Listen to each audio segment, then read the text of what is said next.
the Divine Mother, our beloved and respected teacher, Grandmaster Chua Koksui, Mahaguruji Meli, all the great ones. எங்கள் அனைவருக்கும் இந்த அற்புதமான வாய்ப்பினை நீங்கள் தந்தமைக்கு நன்றி. எங்களுடைய புரிந்து கொள்ளும் சக்தியை நீங்கள் விரிவாக்கியமைக்கு நன்றி. ஆன்மீக முன்னேற்றத்தை எங்கள் அனைவருக்கும் நீங்கள் வழங்கியமைக்கு நன்றி. நல் இணக்கத்தையும் ஒழுக்கத்தையும் எங்களுக்கு கற்பித்தமைக்கு நன்றி. அன்பான இறைவா, நல் உடல் ஆரோக்கியத்தினால் ஆசிகள் வழங்கப்பட்டமைக்கு நன்றி. உங்கள் தெய்வீக கருணைக்கும் அன்பிற்கும் மனமார்ந்த நன்றி. நன்றி முழு நம்பிக்கையுடன். We thank you in full faith.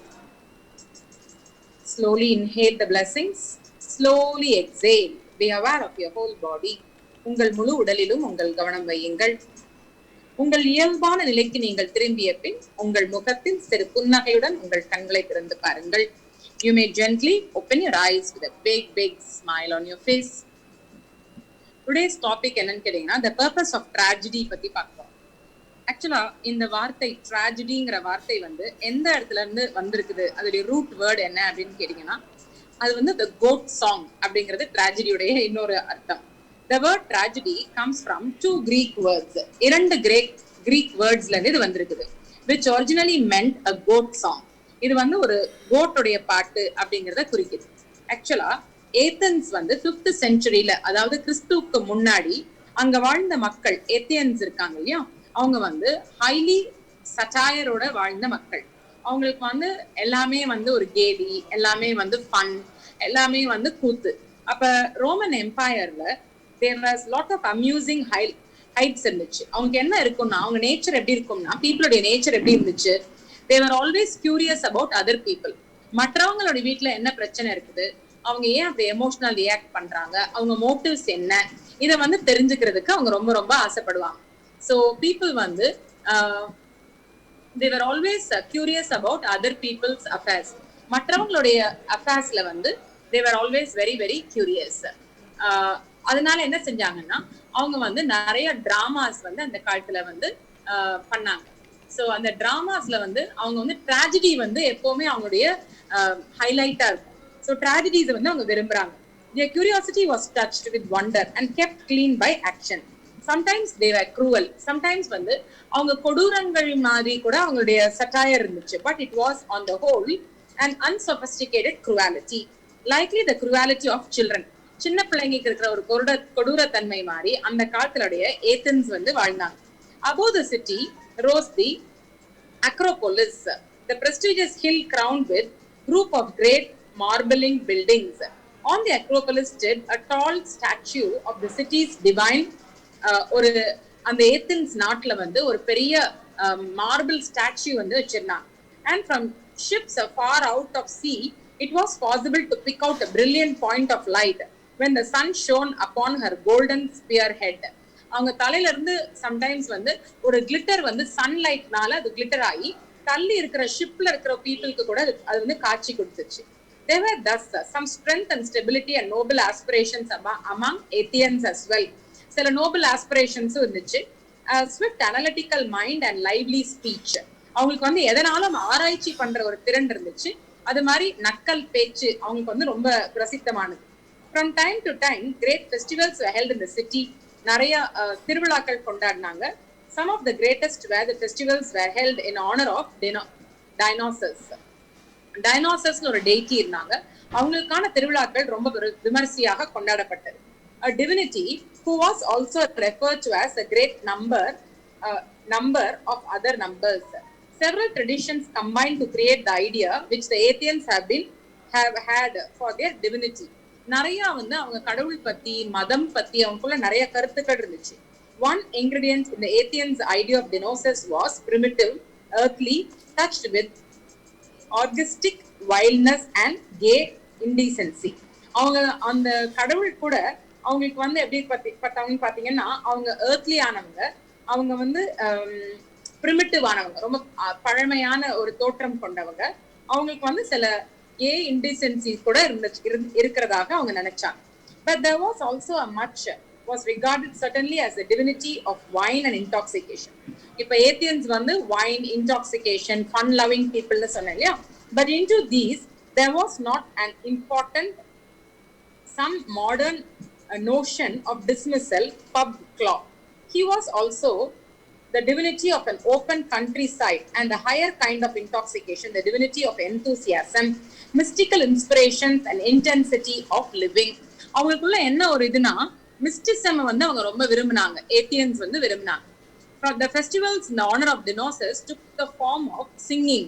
அவங்க வந்து திருவிழாக்கள் எப்படி கொண்டாடினாங்கன்னா பாட்டு பாடுவாங்க, அவங்க பேலட் டான்சஸ் நிறைய ஆடுவாங்க, தெரு கூத்துக்கள் நிறைய இருக்கும், அவங்க ஊரு கூடுவாங்க, ஊர் மக்கள் எல்லாரும் ஒன்னா வருவாங்க, அவங்க சிங்கிங் வந்து கோரஸா இருக்கும், எல்லாரும் கூட்டா பாடுவாங்க. half man, half human, half goat, followers of God. And these chaotic performances were known as goat songs or tragedies. அப்ப இந்த மாதிரி அவங்க எல்லாரும் சேர்ந்து ஒன்னா சேர்ந்து கத்தி பாடும்போது இத கோட் சாங் அப்படின்னு சொன்னாங்க. இது டிராமாட்டிக்கா இருக்கும், நரேட்டிவா இருக்கும், அதுல ஏதாவது ஒரு கருத்துக்களை சொல்லுவாங்க. வீவிங் அண்ட் ட்ரெடிஷனல் மித், ஏதாவது ஒரு பழமையான ஒரு கதையை பத்தி பேசுவாங்க, stories into new forms. While the chorus supported him, அந்த கோரஸ் வந்து எல்லாரும் சேர்ந்து ஒன்னா ஹிம் பாடுவாங்க with mims and dramatic comments on the form of chaotic odies. சில கஷ்டங்களை பத்தி அவங்க வந்து எல்லாரும் என்ன செய்வாங்க, வசனங்கள் மாதிரி, இந்த தெருக்கூத்து எல்லாம் இருக்கும் பாத்தீங்களா, வசனமா வர்ற மாதிரி, அது மாதிரி இவங்க ஆமாங்க அந்த அந்த கோரஸ் இருக்கும். அதே டைம்ல ஏதாவது ஒரு கருத்துக்களை வந்து அவங்க வந்து பாடுவாங்க, பாட்டு வடிவத்துல அவங்க வெளிப்படுத்துவாங்க. For a while the conversations continued to have the leader of the chorus playing the part of a sort of a solitary actor. அந்த யார் அந்த கோரஸோட லீடரோ அவங்க வந்து ஒரு தனிமையான ஒரு ஒரு தெருக்கூத்து கெட்டுற ஒரு பர்சன் மாதிரி, அவங்க ஒரு ஆக்டர் மாதிரி பிஹேவ் பண்ணாங்க. And the modern kind of drama came into being. அதுக்கப்புறம் தான் இப்ப இருக்கிற அந்த டிராமா எல்லாருமே வந்து ஆக்டர்ஸ் மாதிரி அவங்க பிஹேவ் பண்ண ஆரம்பிச்சாங்க. The actors became actors in our modern sense and no longer merely leaders of the chorus. The chorus fell more into the background, intervening in an occasional chaotic ode, a point of moral, or to represent the view of common humanity. என்னதெல்லாம் முக்கியத்துவம் கொடுத்தாங்கன்னா ஒரு moral வேல்யூக்கு முக்கியத்துவம் கொடுத்தாங்க. அதே மாதிரி common ஹியூமனிட்டியோடைய கஷ்டங்களை பத்தி அவங்க பேசினாங்க, மிஸ்டிக் நாலேஜ் பத்தியும் அவங்க ரிவீல் பண்ணாங்க. பேக்ரவுண்ட்ல வந்து இது எல்லாமே இருந்துச்சு. Played out a principal actor. The actor came to provide a center of interest in the performance. அந்த யார் அந்த தெருக்கூத்துல லீடரா இருக்காரோ அந்த பெர்ஃபார்மன்ஸை வந்து எல்லாரும் ரசிச்சாங்க. Tragedy was taking on a new character, overwhelming by the song of the goat-like satire into something much more subtle. அப்ப tragedy-ல வந்து முக்கியத்துவம் கொடுக்க ஆரம்பிச்சாங்க. These performances were organized by well-to-do Athenian citizens who employed poets to compose the odes and speeches. அவங்க பேச போற வசனங்கள் எல்லாத்தையுமே வந்து அவங்க வந்து நல்லா பணம் கொடுத்து டயலாக் மாதிரி எழுதி நல்ல போயட்ஸ் வந்து எழுத வச்சு அதை தான் அவங்க கம்போஸ் பண்ணி அவங்க பாடினாங்க. The poets used to compose. அந்த poets வந்து ஒரு கவிதையை ஒரு உரை நடைப்படுத்தி கொடுத்தாங்க. Used to compose. அந்த கம்போசிஷனை வந்து இவங்க வந்து பாடினாங்க. Group of 4 dramatic performance, one of which was directly concerned with the myths and stories of Dionysus. இதுல 4 விதமான தெருக்கூத்து வந்து ரொம்ப ஃபேமஸ் ஆனது. ஒண்ணு வந்து எது சம்பந்தப்பட்டதுன்னு பாத்தீங்கன்னா அந்த கடவுள் சம்பந்தப்பட்ட பாட்டுகள், மற்ற எல்லாமே வந்து ஹியூமன் கஷ்டங்களை பத்தி அவங்க வந்து வெளிப்படுத்தினாங்க. The poets who composed were more evolved tragedies in which the actor took the main part rather than the chorus, where the chorus were of course themselves Athenians with the Athenian quality of mind and temperament finely and keenly developed. They too were in the sense gossip. அப்ப எது ரொம்ப அதுல அந்த தலை தூக்கி இருந்துச்சுன்னு பாத்தீங்கன்னா இவங்க பெர்ஃபார்ம் பண்ற இந்த tragediesல வந்து gossip, vividity, interest in human nature, and they found it among their neighbors. And the tragedies which they composed were both representative of human nature and concerned with human nature. அப்ப மனிதர்களுடைய இயல்புகள் பண்புகள் பத்தி தான் அவங்க தெருக்கூத்து வந்து மேக்ஸிமம் பண்ணாங்க. The Athenians knew well that human nature is more vivid and interestingly revealed in conflict. மனிதர்களுடைய இயல்புகள் பண்புகள் வந்து கான்ஃப்ளிக்டிங்கா இருக்கும், எதிர்மறையான குணங்கள் கொண்டு இருக்கும். It is true that they knew that something still deeper which is revealed not in conflict but in harmony. ஆனா எப்ப நமக்கு வேற்றுமைகள் இருக்குதோ அப்ப கூட நமக்கு ஆள் மனசுல இருக்கிறது வெளிப்படையா தெரியாது. ஆனா எப்ப ஹார்மோனி இருக்குதோ, நல்லிணக்கம் இருக்குதோ, சீக்ரெட்டிவா மைண்டுக்குள்ள ஏதாவது ஒண்ணு ஓடிட்டே இருக்கும்.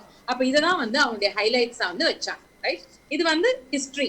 அதுக்கப்புறம் ஷேக்ஸ்பியர் வந்து கம்போஸ் பண்ணாரு. அப்ப நிறைய பேர் வந்து ஒரே டைம்ல ஷேக்ஸ்பியர் வந்த காலகட்டத்துல அப்புறம் என்ன ஆச்சுன்னா அது வந்து டிராமாவுடைய ஸ்டைல் மாறிடுச்சு. அப்ப அவங்க ட்ராஜடிஸ் மட்டும் ஃபோக்கஸ் பண்ணல, அஃப்கோர்ஸ் ட்ராஜடிஸ் இருந்துச்சு, அதே மாதிரி அவங்க ஹாப்பி எண்டிங்ஸும் அவங்க வந்து வச்சிருந்தாங்க. Sorrow and its interpretation, கவலை அதோட இன்டர்பிரேஷன். இந்த modern usage of the word tragedy, இன்னைக்கு காலகட்டத்துல நீங்க ட்ராஜடின்னு சொன்னீங்கன்னா அது எதை குறிக்குது? has come to be loosely used. Even cinema படங்கள்ல கூட இது ட்ராஜடியா அப்படின்னு கேக்குறாங்க, காமெடியா அப்படின்னு கேக்குறாங்க. அதை வந்து ஒரு ஜெனரிக்கா என்ன செய்யறாங்க, அதை கேட்டகரைஸ் பண்றாங்க. ஹெட்லைன்ஸ் ஆஃப் த டெய்லி பிரஸ்ல கூட, ஒரு பேப்பர்ல கூட இந்த ட்ராஜடியான ஈவெண்ட்ஸை வந்து இது ஒரு கவலைக்குடி இடமானது அப்படிங்கறத அவங்க வெளிப்படுத்துறாங்க. சரியா? Frustrations of cherished human hopes. ட்ராஜடினா என்ன அப்படின்னு கேட்டீங்கன்னா ரெண்டு விதமான விஷயங்கள். Destruction of human life. இன்னைக்கு நம்மளுடைய உறவினர்கள் யாராவது உயிர் துறந்துட்டாங்க, டிஸ்ட்ராய் ஆயிட்டாங்கன்னா அதை ட்ராஜடின்னு சொல்லலாம். இன்னொரு விதமா நம்ம ட்ராஜடியை நம்ம எப்படி சொல்லலாம்னு கேட்டீங்கன்னா, ட்ராஜடி மீன்ஸ் தட் டீப்பா சட்டிலா நமக்கு இருக்கிற இன்னர் செரிஷ்டு ஹியூமன் ஹோப்ஸ் இருக்கு இல்லையா, மனிதர்களுக்குள்ள இருக்கிற நம்பிக்கைகள் வந்து என்னைக்கு சிதைக்கப்படுதோ, ஏதோ ஒரு காரணத்தினால உங்க நம்பிக்கையை நீங்க இழக்கிறீங்களோ, அது ட்ராஜடின்னு சொல்றாங்க. Is also called as tragedy. It is not necessary that the event should reveal a deep and subtle inner stresses and conflict of mind of the and heart, which were the material of Greek tragedies. Whereas Greek tragedies ல என்ன வச்சுனாங்கன்னா mind ஒன்னு சொல்லும், heart ஒன்னு சொல்லும். இதைதான் அவங்க conflicting ஃபேக்டராக அவங்க consider பண்ணாங்க. அதுதான் அந்த காலத்துல அவங்க தெருக்கூத்துலாம் வச்சிருந்தாங்க. ஆனா இப்ப நம்ம ட்ராஜடி நம்ம கன்சிடர் பண்றது அது கிடையாது. உங்க ஹோப்ஸே நீங்க லூஸ் பண்ணி போறது, இல்லைன்னா நெருங்கிய உறவினர் வந்து கம்ப்ளீட்டா அவங்க லைஃபை விட்டு அவங்க லீவ் பண்றது, அவங்க டெத் ஆகுறது, இதுதான் நம்ம ட்ராஜடின்னு சொல்றாங்க. Yet even the quality of sadness contains much of the universality and humanity of Greek tragedies. ஆனா கூட எல்லாருக்கும் ஒரு காமன் நேச்சர் இருக்குது. என்ன நேச்சர்னு கேட்டீங்கன்னா, கவலை இருக்கு இல்லையா, sadness இருக்கு இல்லையா, அது வந்து quality of sadness contains, அதுல வந்து ஒரு ஒற்றுமை இருக்குதுன்னு சொல்றாங்க, ஒரு ஒன்னஸ் இருக்குது நீங்க பார்க்க முடியும். It is when an event affects us inwardly. ஏதோ ஒரு சம்பவம் உங்களுக்கு உள்ளுக்குள்ள ஒரு மாற்றத்தை கொடுக்குது. in terms of feelings, உங்க உணர்வுகள் காயப்படுது. when it stirs in us, உங்களுக்குள்ள ஏதோ ஒண்ணு தூண்டி விடும். அது என்னன்னு கேட்டீங்கன்னா, to pity for others and we now call it as a tragedy. உங்க உணர்வுகள் தூண்டப்பட்டு உங்களுக்குள்ள ஏதாவது ஒரு ஆளை பார்த்து ஐயோ பாவமேன்னு பரிதாபமா நீங்க பாக்குறீங்க, இல்ல உங்களையே நீங்க பரிதாபமா பாத்துக்கிறீங்க, அப்ப அதை ட்ராஜடின்னு சொல்லலாம். It is significant tragedy is still always more than mere external predicament. அதாவது சிக்னிஃபிகண்டான ட்ராஜடி வந்து வெளிப்புறமா நமக்கு வந்து எப்படி இதை காமிக்கலாம். And some conflicts of the heart must enter still into any situation before we call it tragedy. அப்போ உங்க ஹார்ட் சம்பந்தப்பட்ட, உங்க எமோஷன் சம்பந்தப்பட்ட ஏதோ ஒரு பாதிப்புகளை நம்ம ட்ராஜடி அப்படின்னு சொல்றோம். The essence of tragedy lies in its intensity. இதோடைய எசன்ஸ் எங்க இருக்குது, இதோடைய ரசம் எங்க இருக்குது? ட்ராஜடினா ஏன் எல்லாருக்கும், நிறைய பேருக்கு பிடிக்கும், நிறைய பேருக்கு சோகப்பாட்டு பிடிக்கும், ட்ராஜடி பிடிக்கும். எதையாவது கவலைப்பட்டு யாராவது புலம்புனாங்கன்னா அது ரொம்ப பிடிக்கும். ஏன் அது பிடிக்குது அப்படிங்கறத நீங்க பார்க்கணும். உங்க மனசு இருக்கு இல்லையா, அது சந்தோஷமான விஷயங்களை ஞாபகம் வச்சுக்காது, ஆனா சோகமான விஷயங்களை எப்பவுமே அது லைக்கும், அதுக்கு வந்து அது பிடிக்கும். அப்ப சும்மா இருக்கும் போதெல்லாம் கூட அந்த சோகமான விஷயங்களே என்ன செஞ்சுட்டே இருக்கும், அது வந்து அசை போட்டுட்டே இருக்கும். The essence of tragedy lies in the intensity. எவ்வளவு பாதிக்கப்பட்டிருக்கீங்க, எவ்வளவு அஃபெக்ட் ஆயிருக்கீங்க, அப்ப அந்த இன்டென்சிட்டி தான் முக்கியமானது. It's concentration.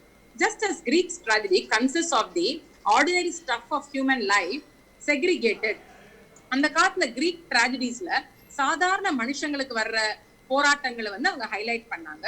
upon the stage அதை வந்து மேடையிட்டு காமிச்சாங்க. So tragedy today is ordinary stuff to human life concentration and deeply experienced. அப்ப இன்னைக்கு வந்து நம்ம சோகம்னு சொல்றது, ட்ராஜடின்னு சொல்றது என்னன்னு கேட்டீங்கன்னா, ஹியூமனிட்டியோட லைஃப்ல கான்சென்ட்ரேட்டடா டீப்பா நீங்க எக்ஸ்பீரியன்ஸ் பண்ண விஷயங்களை தான் நீங்க ட்ராஜடின்னு சொல்ல முடியும். கான்ஃபிளிக்ட்ஸ் which is a main part of tragedy. இன்னைக்கு வேற்றுமைகள் இருக்கு இல்லையா, அது வந்து நமக்குள்ளேயே dualities இருக்கும், அது வந்து மெயின் பார்ட் ஆஃப் ட்ராஜடியாக இருக்குது. Is present to some extent all through life. உங்க வாழ்க்கை முழுக்க கான்ஃபிளிக்ட்ஸ் இருந்துட்டே இருக்கும், நமக்குள்ள ஒரு எதிர்மறையான நேச்சர் இருந்துட்டே இருக்கும் throughout life. It is usually spread out thin and inconvenience or annoyance but not tragedy. அப்ப இந்த எதிர்மறையான உணர்வுகள், எதிர்மறையான விஷயங்கள் வந்து இன்னைக்கு ட்ராஜடின்னு சொல்ல முடியாது, ஏன்னா அது வாழ்க்கை ஃபுல்லாவே இருக்குது உங்களுக்கு. அப்ப dualities and two things வந்து உங்க லைஃப் ஃபுல்லா நீங்க எக்ஸ்பீரியன்ஸ் பண்றீங்க, அது ட்ராஜடியா இருக்கிறதுக்கு வாய்ப்பு இல்லை. அப்ப என்னது ட்ராஜடினா என்னது? when it is spread thinly as a minor incident in human life, we sometimes hardly notice it. அது ரொம்ப தின்னா அதோடைய எஃபெக்ட வந்து உங்க வாழ்க்கை ஃபுல்லா அது ஸ்ட்ரெச் பண்ணி கொடுத்துச்சுன்னா அதை யாரும் ரொம்ப நோட்டீஸ் பண்ண மாட்டாங்க. But when it becomes concentrated in some intense and deeply disturbing incident, ஒரு சம்பவத்துல நீங்க அதிகமா பாதிக்கப்பட்டு உங்க கண்ணெல்லாம் கலங்கி உங்களுடைய மனசுலாம் அஃபெக்ட் ஆச்சுன்னா, டீப்லி டிஸ்டர்ப் ஆற இன்சிடென்ட் வந்து we cannot fail to recognize it.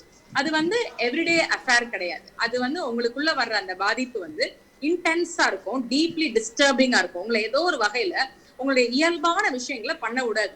உங்களால சாப்பிட முடியாது, உங்களால தூங்க முடியாது, உங்களால ஆபீஸ்க்கு போக முடியாது.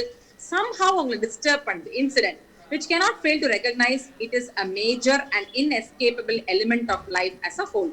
அது உங்களால தப்பிக்க முடியாத ஒரு wholeness வந்து உங்களுக்குள்ள கொடுக்குது. சரியா? and the impact of this recognition affects us. இதோடைய பாதிப்புகள் உங்களுக்கு பாதிப்பை கொடுக்குது. more or less profoundly. உங்களை பெரிதளவுல அது வந்து தாக்கி இருக்கும். profoundly. It is conflict, the tragic element in ourselves and in others. உங்களுக்குள்ளேயும் இந்த எதிர்மறை இந்த பாதிப்புகள் இருக்கலாம், பிறர்கிட்டையும் இது இருக்கலாம்.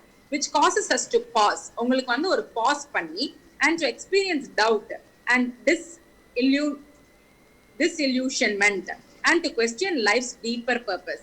அப்ப உங்க வாழ்க்கையில ஏதாவது ஒரு சம்பவம் நடக்கும்போது என்ன ஆகுதுன்னு கேட்டீங்கன்னா, உங்களுக்குள்ள ஒரு பாதிப்பு வந்து அந்த பாதிப்புனால நீங்க ஒரு நிமிஷம் ஸ்டாப் பண்ணி நீங்க வாழ்க்கையே உங்களுக்கு வந்து ஒரு கேள்விக்குறி ஆகும்போது அதை வந்து நம்ம என்ன சொல்லலாம், we can call that as அது வந்து ஒரு எக்ஸ்பீரியன்ஸ் வந்து உங்களுக்கு ஒரு சந்தேகத்தை கிளப்பும். அது மாதிரி உங்களுக்கு ஒரு இல்யூஷனை கிரியேட் பண்ணும். உங்க லைஃபோடைய டீப்பர் பர்பஸை பத்தி உங்களுக்குள்ளே ஒரு கேள்வி எழுப்பும். if we could find out whether tragedy has a purpose, ஒருவேளை உங்க வாழ்க்கையில வர கஷ்டத்துக்கு ஒரு நோக்கம் இருக்குன்னு வச்சுக்கோங்களேன், ஒரு பர்பஸ் இருக்குது அப்படின்னு சொன்னா இது வந்து உங்க லைஃபை ஈஸியாக்கிடும். நோக்கமே இல்லாம சும்மாதான் இந்த சோகம் உங்களுக்கு வந்துச்சுன்னு தெரிஞ்சா அது இன்னும் நமக்கு கஷ்டத்தை கொடுக்கும். But if the pain that you are experiencing has a purpose, அது நமக்கு ஒரு ஆறுதலையாவது கொடுக்கும். சரி, ஏதோ ஒரு ஆறுதலாவது கிடைக்கும். Deeper questioning would at once be answered. If tragedy scatters through life with a pointless and planless attribution by blind chances or by malignant and destructive fate, or does it fulfill a discernible function and obey some kind of natural laws? அப்ப நீங்க உங்களுக்குள்ள கேட்க வேண்டிய கேள்வி என்னன்னு கேட்டீங்கன்னா, உண்மையிலே சோகம் எதற்காக என் வாழ்க்கையில் வந்தது? இந்த சோகத்திற்கு ஒரு நோக்கம் இருக்கின்றதா? இந்த சோகம் எனக்குள் ஏதோ ஒன்றை செய்வதற்கு முயற்சி செய்கின்றதா? இல்ல காரணமில்லாத அர்த்தமில்லாத இந்த சோகம் எனக்குள் எந்த ஒரு பர்பஸ் இல்லாம, பர்பஸ்லெஸ்ஸா, பாயிண்ட்லெஸ்ஸா, ஒரு நோக்கம் இல்லாம தான் இது வந்திருக்குதா அப்படின்னு நீங்க தெரிஞ்சுக்கிறது மிக முக்கியமானது. ஆனா நல்லா தெரிஞ்சுக்கோங்க, ஒவ்வொரு சோகமும் ஒவ்வொரு டிராஜடியும் உங்களுக்குள்ள ஏதோ ஒரு ஃபங்க்ஷன் பண்ணி உங்களை வந்து ஒரு இயற்கையுடைய நியதிகளுக்கு கீழ்ப்படிதல் கொண்டு வரதற்கு தான் இது வந்து உங்க லைஃப்ல வருது. If we could discover the tragedy has a purpose, உங்களுக்கு தெரிய வேண்டியது என்னன்னா, ட்ராஜடிக்கு ஒரு நோக்கம் இருக்குது. Then we could probably cope with it much more wisely. அப்ப இதற்கு நோக்கம் இருக்குன்னு தெரிஞ்சா உங்களால இன்னும் புத்திசாலித்தனமாக இதை நீங்க எதிர்நோக்க முடியும். நீங்க இன்னும் புத்திசாலி ஆயிட்டீங்கன்னா என்ன செய்வீங்கன்னா, டிராஜடி வருவதற்கு முன்பாகவே, சோகம் நடப்பதற்கு முன்பாகவே அதற்கு நீங்க தயார் செஞ்சிருவீங்க. அதான் கிராண்ட்மா சொல்லுவாங்க, ஃபைட் வித்வுட் ஃபைட்டிங் அப்படின்னு சொல்லுவாங்க. அப்ப இஃப் யூ ஆர் ஸ்மார்ட், நீங்க என்ன செய்யணும், when it comes to us much less painful, அப்ப அது உங்ககிட்ட வரும்போது உங்களுக்கு வலியாவது கம்மியா இருக்கும். perhaps it would even be possible to forestall tragedy. இது வரப்போது, இது என் வாழ்க்கையில் நடக்க போதுங்கிறத உங்களால முன்கூட்டி என்ன செய்ய முடியும், உணர முடியும். to some extent by choosing to fulfill its purpose by some other and less painful means. அப்ப ஏதோ ஒரு வழியில இந்த வழி இல்லாத சூழ்நிலையை உருவாக்குறதுக்கு ஒரு பாசிபிலிட்டி இருந்தால் அதுதான் உங்களுடைய பர்பஸ் ஆஃப் ட்ராஜடி. அந்த ட்ராஜடியோட பர்பஸை நீங்க அவுட்பீட் பண்ண மாதிரி ஆயிடும். though expressed in many forms, this is the problem of life. உங்களுக்கு ஏதோ ஒரு வகையில சொன்னா கூட இதுதான் உங்க வாழ்க்கையுடைய ஒரு பிரச்சனை. all such questions as, உங்களுக்குள்ள சில கேள்விகள் வரும். why do sad things happen? ஏன் சோகம் இருக்குது இன்னைக்கு உலகத்துல? சரியா? is life just? வாழ்க்கை வந்து நியாயமானதா? இல்ல வாழ்க்கையில வந்து எல்லாமே நியாயப்படிதான் நடக்குதா? did the good God make the bad world? நல்ல கடவுள் தான் இந்த கெட்ட உலகத்தை படைத்தாரா? or more personally, why can I not get what I want and why do things happen that I do not want? எனக்கு ஏன் நான் ஆசைப்படுறது கிடைக்க மாட்டேங்குது, எனக்கு ஏன் நடக்கிறது, எனக்கு வேண்டாதது ஏன் நடக்குது எனக்கு. All these questions enquire the purpose of tragedy. இந்த கேள்விகள் நீங்க எப்படி கேட்டாலும் இது வந்து உங்களுக்கு ஏன் அந்த சோகம் வருது, tragedy ஏன் நம்ம லைஃப்ல வருதுங்கிறதுக்கான பர்பஸை நமக்கு கேட்குது. To enquire the purpose of tragedy is to begin to question the purpose of our life as a whole. நீங்க எப்ப வந்து இந்த கஷ்டம் ஏன் எனக்கு வருதுன்னு நினைக்கிறீங்களோ அப்பதான் நீங்க வாழ்க்கைய நீங்க புரிஞ்சுக்கிறதுக்கு ஆரம்பிக்கிறீங்கன்னு அர்த்தம். It is when things go wrong that we begin to ask questions. எப்ப தப்பு நடக்குதோ அப்பதான் நம்ம என்ன செய்ய ஆரம்பிப்போம், கேள்விகள் கேட்போம். When all is well, எல்லாமே நல்லா இருக்கும்போது, or at least when we are satisfied with that all is well, எல்லாமே நல்லா இருக்குது, இல்ல நீங்க எல்லாம் நல்லா இருக்குதுன்னு நினைச்சிட்டு இருக்கீங்க, அந்த டைம்ல நமக்குள்ள கேள்விகளே வராது. We accept that state of affair and our right and ask no questions. நம்ம எந்த கேள்வியும் கேட்க மாட்டோம். Conflicts and sorrows make questioners of us all. எப்போ உங்களுக்கு பிரச்சனை வருதோ, எதிர்மறையான நோக்கங்கள் இருக்குதோ, அப்பதான் உங்களுக்குள்ள கேள்விகள் நிறைய, வினாக்கள் நிறைய எழும்ப ஆரம்பிக்கும். The great religion of the world, உலகத்துல இருக்கிற பெரிய பெரிய மதங்கள் எல்லாமே at least in their purest origin, உண்மையிலே அது தோற்றத்துல அது யாரு அதை துவக்க வச்சாங்களோ அவங்க சொன்ன கருத்துக்களை நீங்க எடுத்து ஆராய்ச்சி பண்ணி பாத்தீங்கன்னா, attempt to answer these questions, உங்களுக்குள்ள இருக்கிற இந்த கேள்விகளுக்கு எல்லா மதங்களுமே பதில் சொல்லதான் செய்து. Explain the purpose of sorrow and the way to happiness. உங்க சோகத்துக்கு என்ன காரணங்கிறதையும் உங்களுக்கு கொடுத்துட்டு, உங்களுடைய சந்தோஷத்தை நீங்க எந்த பாதையில போய் கண்டுபிடிக்கணுங்கிறதையும் எல்லா மதங்களும் நமக்கு கற்பிக்கிறாங்க. Religious answers have tended to be discounted and disregarded in many quarters because the historical origin of religion has been suspect. ஆனா மதங்கள் கொடுத்த தீர்வுகளையோ மதங்கள் கொடுக்கிற விளக்கங்களையோ நிறைய சாரார் வந்து புறக்கணிக்கிறாங்க. ஏன் புறக்கணிக்கிறாங்க? ஏன்னா அந்த மதங்களுடைய ஆரிஜின், அதோடைய துவக்கத்துல அதோடைய ஃபவுண்டர் மேல இருக்கிற அவநம்பிக்கைகள்னால கூட இருக்கலாம். ஸ்டூடெண்ட்ஸ் ஆஃப் காம்ப்ரிஹென்சிவ் ரிலிஜன், நீங்க வந்து யார் வந்து மதத்தை புரிய ட்ரை பண்றாங்களோ have found the origin of much religion in a primitively fertility rites and a clumsy groping of cludious and undeveloped people. அப்ப இந்த ஃபவுண்டர்ஸ் நீங்க ஹிஸ்டரி எடுத்து பாத்தீங்கன்னா அவங்க எல்லாருக்குமே சில primitive ideas என்ன பண்றாங்க, அவங்க வந்து எக்ஸ்பிரஸ் பண்றாங்க. they are trying to express many primitive ideas through religion. மதங்கள் பேர்ல நமக்குள்ள சில நம்பிக்கைகள், மூட நம்பிக்கைகளா கூட இருக்கலாம், அதை நமக்குள்ள வளர்க்கறதுக்கு என்ன செய்யுது, இந்த மதங்கள் நமக்கு உதவியா இருக்கு. ஆனா ரிசர்ச் என்ன செய்யுது, இத வந்து இந்த பழைய பழக்கங்களை கட் பண்ணி throughout the world students have been led to conclude that religion arises from refining. அப்ப மதங்கள் வந்து எப்படி தோன்ற ஆரம்பிக்குதுன்னா, நிறைய பேருடைய மூட நம்பிக்கைகளை ரிஃபைன் பண்ணி, ராஷனலைஸ் பண்ணி, பகுத்தறிந்து பார்த்து of their primitive, அவங்களுடைய பழைய பழக்கங்கள் எல்லாம் விட்டுட்டு, அவங்க பழைய பயிற்சிகள் எல்லாம் புறக்கணிச்சுட்டு அவங்க என்ன செய்றாங்க, அவங்க வந்து upgrade ஆறாங்க. This view that religion takes its origin from irrational and instinctive side of human nature. அப்ப யோசிக்காம செஞ்ச முடிவுகள்ல ஆரம்பிக்கிற இந்த மதங்கள் has greatly strengthened when சைக்காலஜியும் இத வந்து ஒத்துழைக்கிறாங்க. சைக்காலஜி என்ன சொல்றாங்க, மதங்கள் வந்து ரிலிஜியஸ் பிராக்டிஸ் வந்து எப்ப ஹியூமன் நேச்சர் வந்து ஒரு தவிப்புல இருக்குதோ, எப்ப வந்து நம்ம வந்து ரொம்ப ஃப்ரஜைலா ரொம்ப வீக்கா இருக்கோமோ, அப்ப நம்ம எதை பிடிக்க ட்ரை பண்றோம், ஏதாவது ஒரு ரிலிஜியஸ் பிராக்டிஸ், ஒரு ரிலிஜியஸ் ஒரு சடங்கு, இல்லைன்னா ஒரு நம்பிக்கை, ஒரு பூஜை, ஏதோ ஒண்ணு நம்ம எடுத்து செஞ்சுட்டு நம்ம இது மூலமா தான் என் வாழ்க்கை நல்லாகுதுங்கிறத நம்ம கிளிங் ஆன் பண்றோம் அப்படிங்கிற சைக்காலஜி சயின்ஸ் கூட இன்னைக்கு ஒத்துக்குது. இது primitive pattern of irrational values and behaviors. This emerges in myths and superstitious practices of backward people. பழங்காலத்துல இருக்கிற மக்களுடைய சில பயிற்சிகளை தான் மதங்கள் வந்து இன்னைக்கு கூட அதை கடைபிடிக்குது. Throughout the world had a basis and grounding also in the supposedly unconscious tendency of even the most civilized individuals. இன்னைக்கு ரொம்ப நாகரீக உலகத்துல இருக்கிற சிவிலைஸ்ட் இண்டிவிஜுவல்ஸ் கூட இந்த பழைய பழக்கங்கள்ல ஊறி போயிருக்காங்க. அப்ப எனக்கு ஏதோ ஒரு கஷ்டம் வரும்போது என்ன செய்யறாங்க, நான் இந்த பூஜை பண்ணணும், எனக்கு பரிகாரம் செய்யணும், நான் வந்து இந்த சடங்குகள் செஞ்சுக்கிடணும், அப்ப இது செய்யறதுனால எனக்கு வந்து சில சேஞ்சஸ் வரும், இந்த மாதிரி வந்து அவங்க நினைக்கிறாங்க. Yet, although the facts brought to light by students of comparative religion or of human psychic and of social organization remain true. Of course, நம்ம என்ன செய்யணும்னா இந்த பழக்கங்கள்ல இருந்து நம்ம விடுபடு வரதுக்கு நம்ம கான்ட்ரரியில நிறைய great religious begins with great teachers. நிறைய டீச்சர்ஸ் வந்து ஒரு நல்ல உயர்ந்த நோக்கத்தோட தான் அவங்க அந்த மதங்களை வந்து என்ன செஞ்சிருக்காங்க, நமக்கு கொடுத்திருக்காங்க.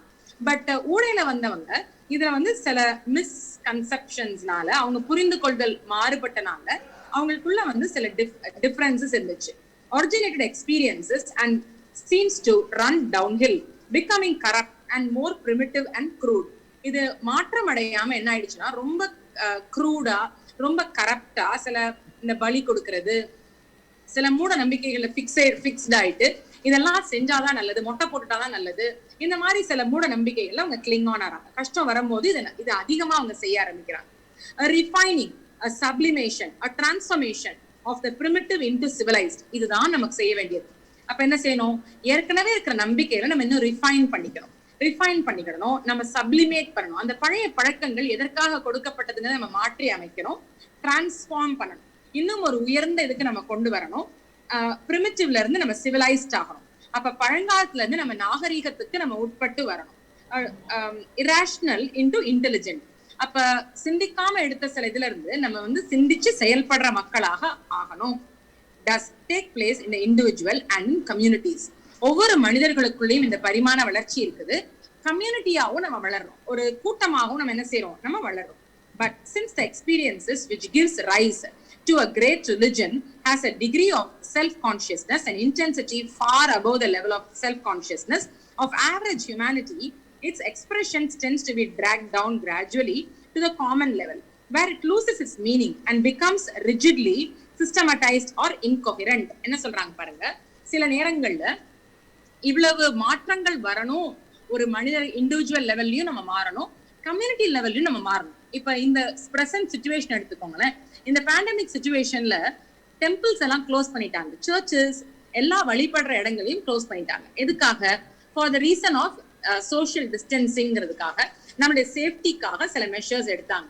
பட் நம்மளுடைய எக்ஸ்பீரியன்ஸ் நம்ம என்ன பாக்குறோம்னா, இந்த great religion has a degree of self consciousness. ஒவ்வொரு பெரிய மதங்கள்லயும் ஒரு கான்சியஸ்னஸ் இருக்குது.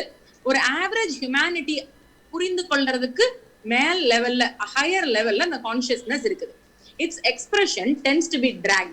ஆனா அதோடைய வெளிப்பாடு வந்து கீழ் இழுக்கப்படுது.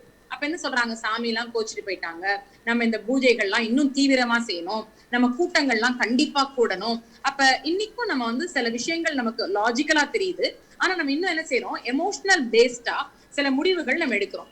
Down gradually into common level, சாதாரண மனிதர்கள் லெவலுக்கு நம்ம ஸ்டூப் டவுன் பண்றோம். where it loses its meaning, அப்ப அர்த்தத்தை இழக்குது and becomes rigidly systematized or incoherent. அப்ப அது வந்து சில incoherent அது செயல்படுறத நம்ம பார்க்கிறோம். When the great mystics and great founders of religion have tried to record something of their experience in words, it becomes clear that although the experience was unique and individual for each, it was an experience of the same reality for all. அப்ப நீங்க என்ன புரிஞ்சுக்கணும், ஒவ்வொரு மனிதருக்கும் ஒரு அனுபவம் கிடைத்தா கூட கூட்டாக நம்ம எல்லாருக்குமே ஒரு காமன் எக்ஸ்பீரியன்ஸ் வந்து கிடைக்கும். ஆனா உங்களுக்கு கிடைச்ச அனுபவம் வந்து உங்களுடைய யூனிக்கானது, உங்களுக்குன்னு அது தனித்துவம் கொண்டது. ஆனா ரியாலிட்டியில பாத்தீங்கன்னா உங்களுக்கு அந்த குரூப்லயுமே நம்ம இருக்கும்போது நம்ம எல்லாருக்கும் ஒரு காமன் எக்ஸ்பீரியன்ஸும் கிடைக்கும். In fact, if you open the work of mystical literature and read a few sentences at random, one will often be unable to discover at one where the writer ஒரு ரேண்டமா நீங்க ஏதாவது ஒரு ஸ்கிரிப்சர், ஒரு கேத்தலிக் ஸ்கிரிப்சரா இருக்கட்டும், kabbalistic வெர்ஷனா இருக்கட்டும், இல்ல நீங்க வந்து ஒரு இஸ்லாமிய வெர்ஷனா இருக்கட்டும், அதை எடுத்து நீங்க வாசிக்க முற்படும் போது, ஒரு சுஃபிசமா இருக்கட்டும், of some kind of Hindu literature நீங்க வாசிக்கும் போது அதுல இருக்கிற எக்ஸ்பீரியன்ஸை டிஸ்கிரைப் பண்ணும்போது டேர்ம்ஸ் வந்து யூஸ் பண்ணிருக்கிறது எல்லாமே வந்து ஒரு காமன் ட்ரூத்ல தான் அது வெளிப்படுறாங்கிறது நமக்கு தெரியுது. Just as there is a pattern to be discerned in a primitive, இந்த இன்ஸ்டிங்டிவா நம்ம பாக்குற மாதிரி நமக்கு என்ன புரிய வருதுன்னு கேட்டீங்கன்னா, irrational level of life out of that civilized people are trying to merge. So also is there a common pattern to be found in their higher, more intense and self-conscious level of experience into which the mystics and those who have what we call inner experience and try to enter. அப்ப எல்லாருக்கும் காமனானது என்னன்னு கேட்டீங்கன்னா, ஒரு inner experience வந்து enter ஆகுது அப்படிங்கறத நம்ம பார்க்க முடியும். அந்த இன்னர் எக்ஸ்பீரியன்ஸ் வந்து உங்களுக்கு யூனிக்கானது. ஆனா எல்லாருக்குமே அந்த குரூப் நாலேஜை பத்தி நீங்க பாத்தீங்கன்னா அந்த ஒன்னஸையும் நீங்க ஃபீல் பண்ண முடியும். மாடர்ன் தியோசாபி வந்து இதை நமக்கு எக்ஸ்பிளைன் பண்றாங்க. எதுக்காக கஷ்டம் வருது அப்படின்னு கேட்டா, நீங்க அதை புரிஞ்சுக்கிறதுக்கு மேன் இந்த யூனிவர்ஸ்ங்கிற டாபிக் நீங்க புரிஞ்சுக்கணும். தியோசாபி வந்து உண்மைகளை நமக்கு எடுத்து சொல்ற ஒரு அற்புதமான பிரான்ச் ஆஃப் சயின்ஸ். அந்த சயின்ஸ்ல நமக்கு என்ன சொல்றாங்கன்னா, மேன் இந்த யூனிவர்ஸ் அங்க தலைப்புல நீங்க என்ன புரிஞ்சுக்கணும்னா, nature is a unity. Nature வந்து எக்கச்சக்கமான இண்டிவிஜுவல் என்டிட்டிஸோடைய யூனிட்டி, ஒரு ஒருங்கிணைப்பு. சரியா? And in terms of time, நீங்க காலம் எடுத்து பாத்தீங்கன்னா, that unity expresses itself as a continuity. அந்த யூனிட்டி வந்து காலத்தோட நீங்க நிர்ணயிக்கும் போது அது ஒரு கண்டினியூஸ் யூனிட்டியாக அது இருக்குது. a great flow of life or of lives. அது வந்து ஒரு flow of life ன்னு சொல்லலாம். அப்ப கட கட கட கடன்னு ஒண்ணு முடிச்சு தொடர்ச்சி இருக்குது, கண்டினியூட்டி இருக்குது. அது வந்து great flow of life. Okay. Up till fairly recently, there was a tendency to think that the universe and as it is were a thing. சமீப காலம் வரைக்கும் யூனிவர்ஸை பத்தி, இந்த பிரபஞ்சத்தை பத்தி பேசும்போது அது ஒரு பொருள் நினைச்சாங்க.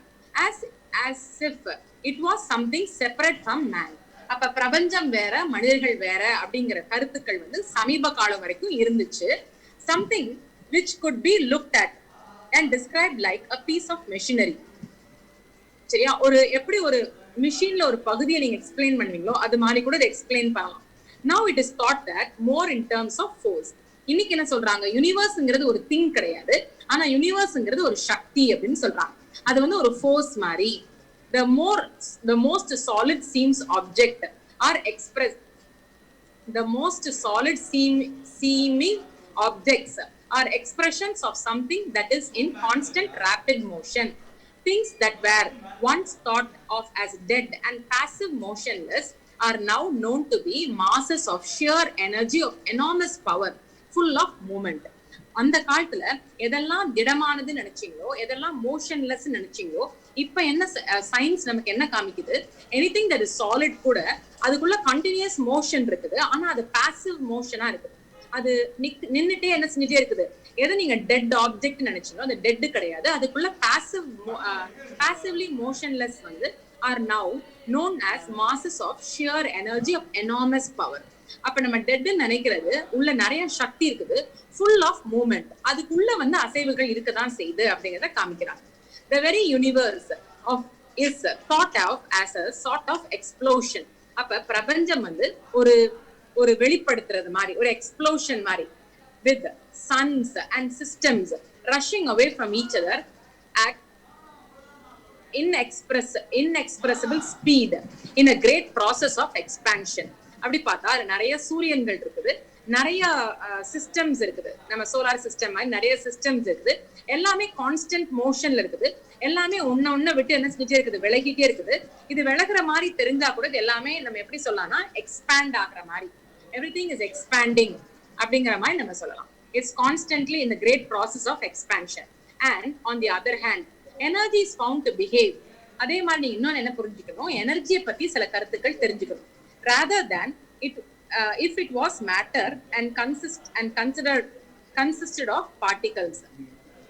அப்ப சக்தினா என்னது, rather as it was if it was matterனா என்னது, நமக்கு வந்து திடமான ஒரு இதுல வந்து ஒரு எனர்ஜி இருக்குது அப்படின்னு சொன்னா அதோடைய பிஹேவியர் வேற மாதிரி இருக்கும். and consisted of particles, சின்ன பார்ட்டிகல்குள்ளேயும் அந்த எனர்ஜி இருக்குது. this dynamic universe, நீங்க இப்ப பாத்துட்டு இருக்கிற கான்ஸ்டன்டா மாறிக்கிட்டே இருக்கிற இந்த பிரபஞ்ச சக்தி வந்து அதுல ஃபோர்ஸ் இருக்குது, மேட்டரும் இருக்குது. it contains the universe of forces and matter in a field. அது வந்து ஒரு ஃபீல்ட்ல செயல்படுது, in which consciousness finds embodiments. அப்ப எங்கெல்லாம் உணர்வு நிலை இருக்குதோ அதெல்லாம் என்ன ஆகுது, அதெல்லாம் எம்பாடிமெண்டா செயல்பட ஆரம்பிக்குது. first consciousness is embodied in the form which provides little scope for action or response, but through long ages it comes to focus through vehicles or organisms which are more complex and responsive. through mineral, vegetable and animal forms, units of consciousness makes a slow ascent, becoming more expressive, more responsive through the forms which they use. அழகா ஆரம்பிக்கிறாங்க பாருங்க. இந்த ஃபோர்ஸும் இந்த மேட்டரை பத்தி நம்ம புரிஞ்சுக்கிட்டோம், இந்த பிரபஞ்சத்துல அது எல்லாமே இருக்குன்னு சொல்லிட்டாங்க. இப்ப என்ன சொல்றாங்க, கான்சியஸ்னஸ் வந்து எப்ப செயல்பட ஆரம்பிக்குது, கான்சியஸ்னஸ் முதல்ல வந்து ரொம்ப லிட்டில் தான் இருக்குது. அப்ப ஃபார்ம்ஸ் வந்து வரும்போது கான்சியஸ்னஸ் கொஞ்சமா இருக்குது, அதனால அதுக்கு ரெஸ்பாண்ட் பண்ண முடியல. ஆனா கொஞ்சம் கொஞ்சமா இந்த கான்சியஸ்னஸ் வளர வளர ரெஸ்பான்ஸும் ஜாஸ்தி ஆகுது. இந்த கான்சியஸ்னஸ் எப்படி வளர ஆரம்பிக்குது? மினரல் கிங்டம்ல இருந்து, பிளான்ட் கிங்டம்ல இருந்து அனிமல் கிங்டம்க்கு வரும்போது அதோடைய கான்சியஸ்னஸ் உடைய அளவும் அதிகமாகுது, அதோடைய ரெஸ்பான்ஸும் ஜாஸ்தி ஆகுது, அதோடைய வெளிப்படுத்துதலும் ஜாஸ்தி ஆகுது. ஆக்சுவலா இந்த கான்சியஸ்னஸ் இருக்கு இல்லையா, கான்சியஸ்னஸ் அண்ட் ரெஸ்பான்ஸ், இதுதான் நம்ம வந்து சூப்பர் கண்டக்டிவ் அண்ட் சூப்பர் ரிசெப்டிவ்னு சொல்றோம். இந்த கான்சியஸ்னஸ் அண்ட் ரெஸ்பான்ஸ் வந்து கொஞ்சம் கொஞ்சமா ஜாஸ்தி ஆகுது. More responsive through the forms which they use. On the form side of nature, there are breaks in the continuity. நீங்க ஃபார்ம் சைடு எடுத்து பாத்தீங்கன்னா, இடமான பொருள் எடுத்து பாத்தீங்கன்னா அதுல சில பிரேக்ஸ் இருக்கிறது நீங்க பார்க்க முடியும். லைக் எந்த மாதிரி? Death of an organism. ஒரு ஆர்கானிசம் இறக்கணும், திருப்பி என்ன செய்யணும்? அது திருப்பி வந்து பிறக்கணும். அப்ப ரீஇன்கார்னேஷன்ஸ் வந்து ஃபார்ம் ஆகும். So death of organisms and extinction of species. ஒரு ஆர்கானிசம் இறந்து போது அதுக்கப்புறம் death of an organism and extinction of species.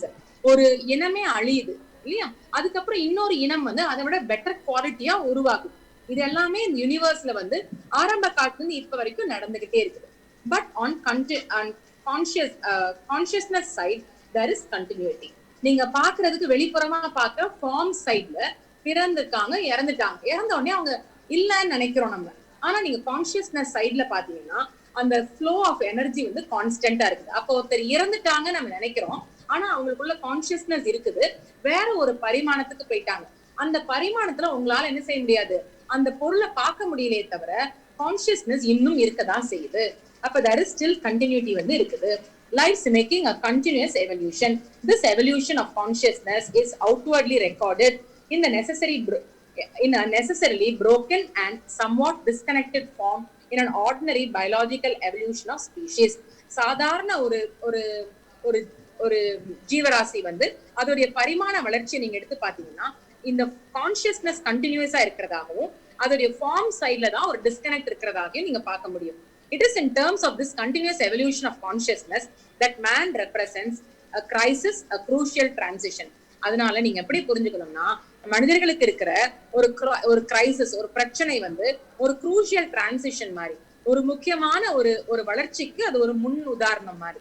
The religions tell us in effect that we come forth from unity and return to unity. மதங்கள் நமக்கு என்ன கற்பிக்க முயற்சி செய்றாங்க?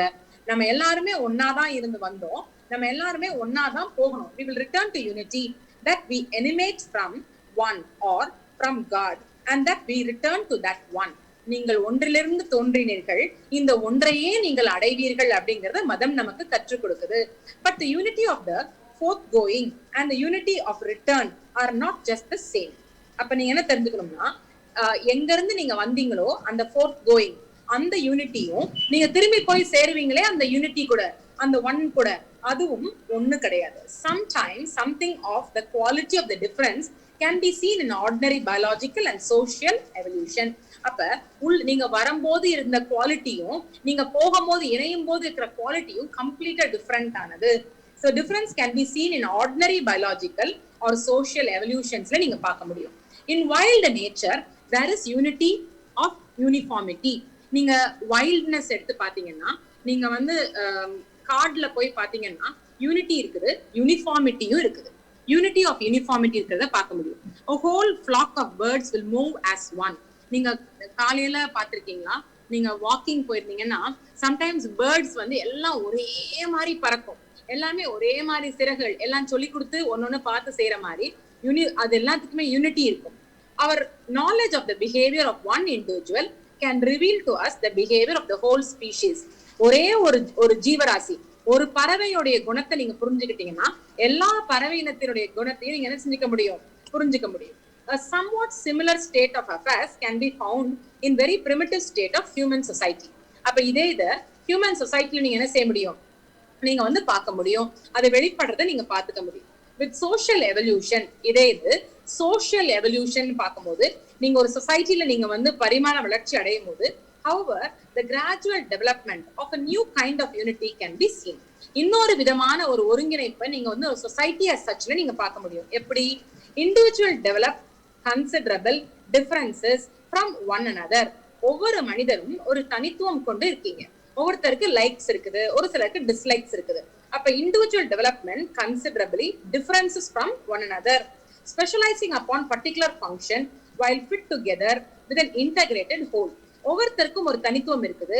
ஆனா நம்ம ஒரு குடும்பமா இணையும் போது அந்த எல்லா தனித்துவங்களும் ஒன்னா சேரும் போது ஒரு இன்டகிரேட்டட் ஹோல், ஒரு முழுமையை நம்ம வந்து அடையிறோம்.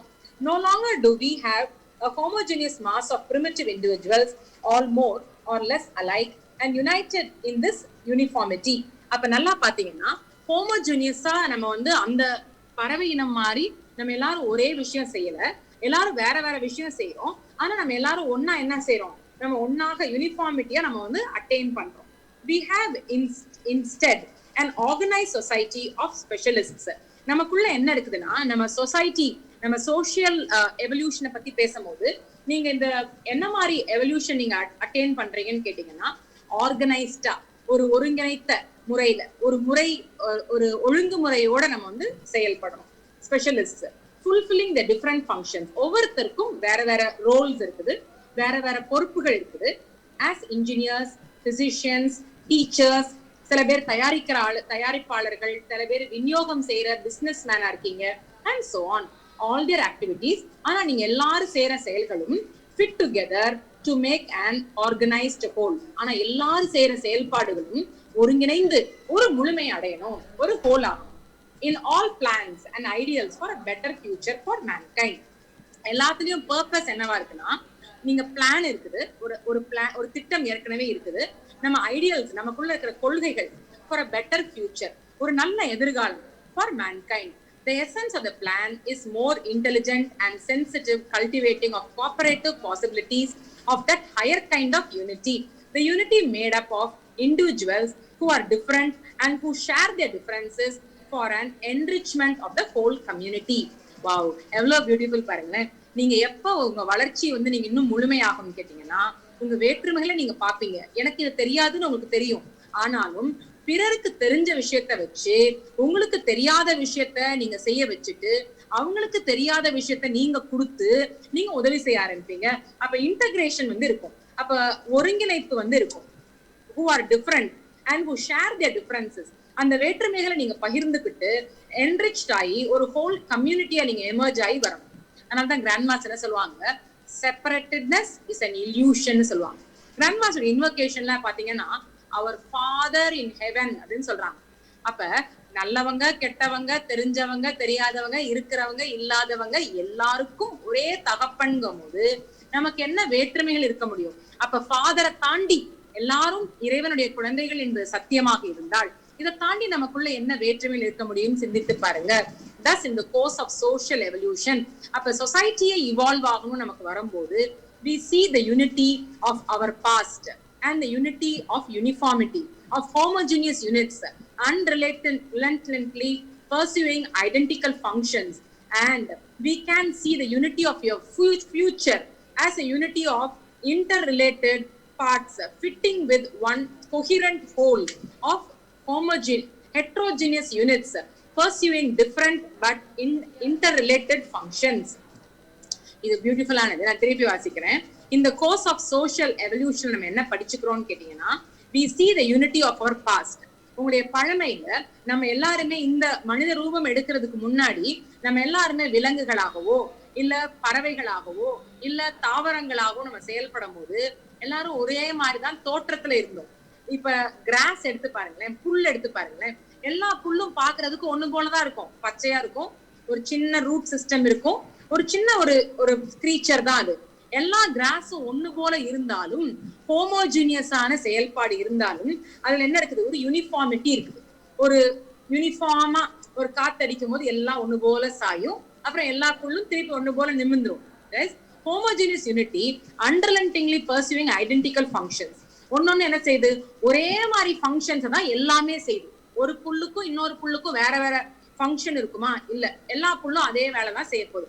அந்த வளர்ச்சியை நம்ம பாஸ்ட்ல நம்ம எல்லாருமே அண்டர்கோ பண்ணோம். and we can see the unity of our future. எதிர்காலத்துல நீங்க என்னவாக போறீங்க? as an unity of interrelated parts. நமக்குள்ள இருக்கிற ஒவ்வொரு பாகமும் ஃபிட் ஆக போகுது into one coherent whole. இப்ப எப்படி மிஷின்ல ஒவ்வொரு பார்ட்டும் ஃபிட் ஆகி ஒரு பெரிய மிஷின் ஆகுதோ அதே மாதிரி நம்ம எல்லாருக்கும் தனித்துவம் இருக்குது. நம்ம பாக்குறதுக்கு தோற்றத்துல ஒரு மாதிரி இல்ல.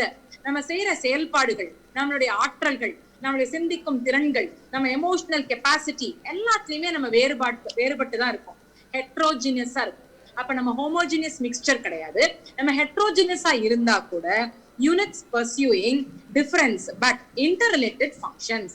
ஒவ்வொருத்தர் செய்யற வேலையும் இன்டர்ரிலேட்டடா, ஒருத்தர் செஞ்சு முடிச்சதுக்கு அப்புறம் அடுத்த செய்யற மாதிரி ரிலேஷன்ஷிப் வந்து ஒரு ஃபங்க்ஷனிங்ல நமக்கு இருக்குது. Applying these principles to an interpenetration of the vast greater cycle of life to the cycle of the forthgoing and return of all the life or lives of the whole universe, a glimpse can be had to how it is possible that we should come forth from unity and return to unity.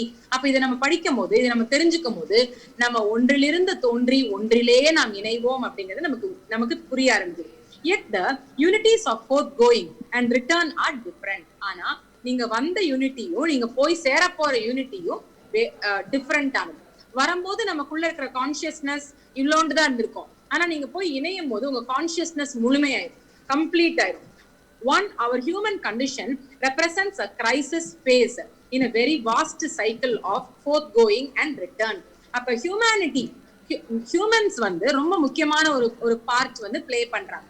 It is a phase of life in which a great transition is made from one kind of unity to another kind of unity. உங்க வாழ்க்கையில, மனிதர்களுடைய வாழ்க்கையில மட்டும்தான் ஒரு பெரிய gap வந்து fill ஆகுது, ஒரு கிரேட் டிரான்சிஷன் நடக்குது.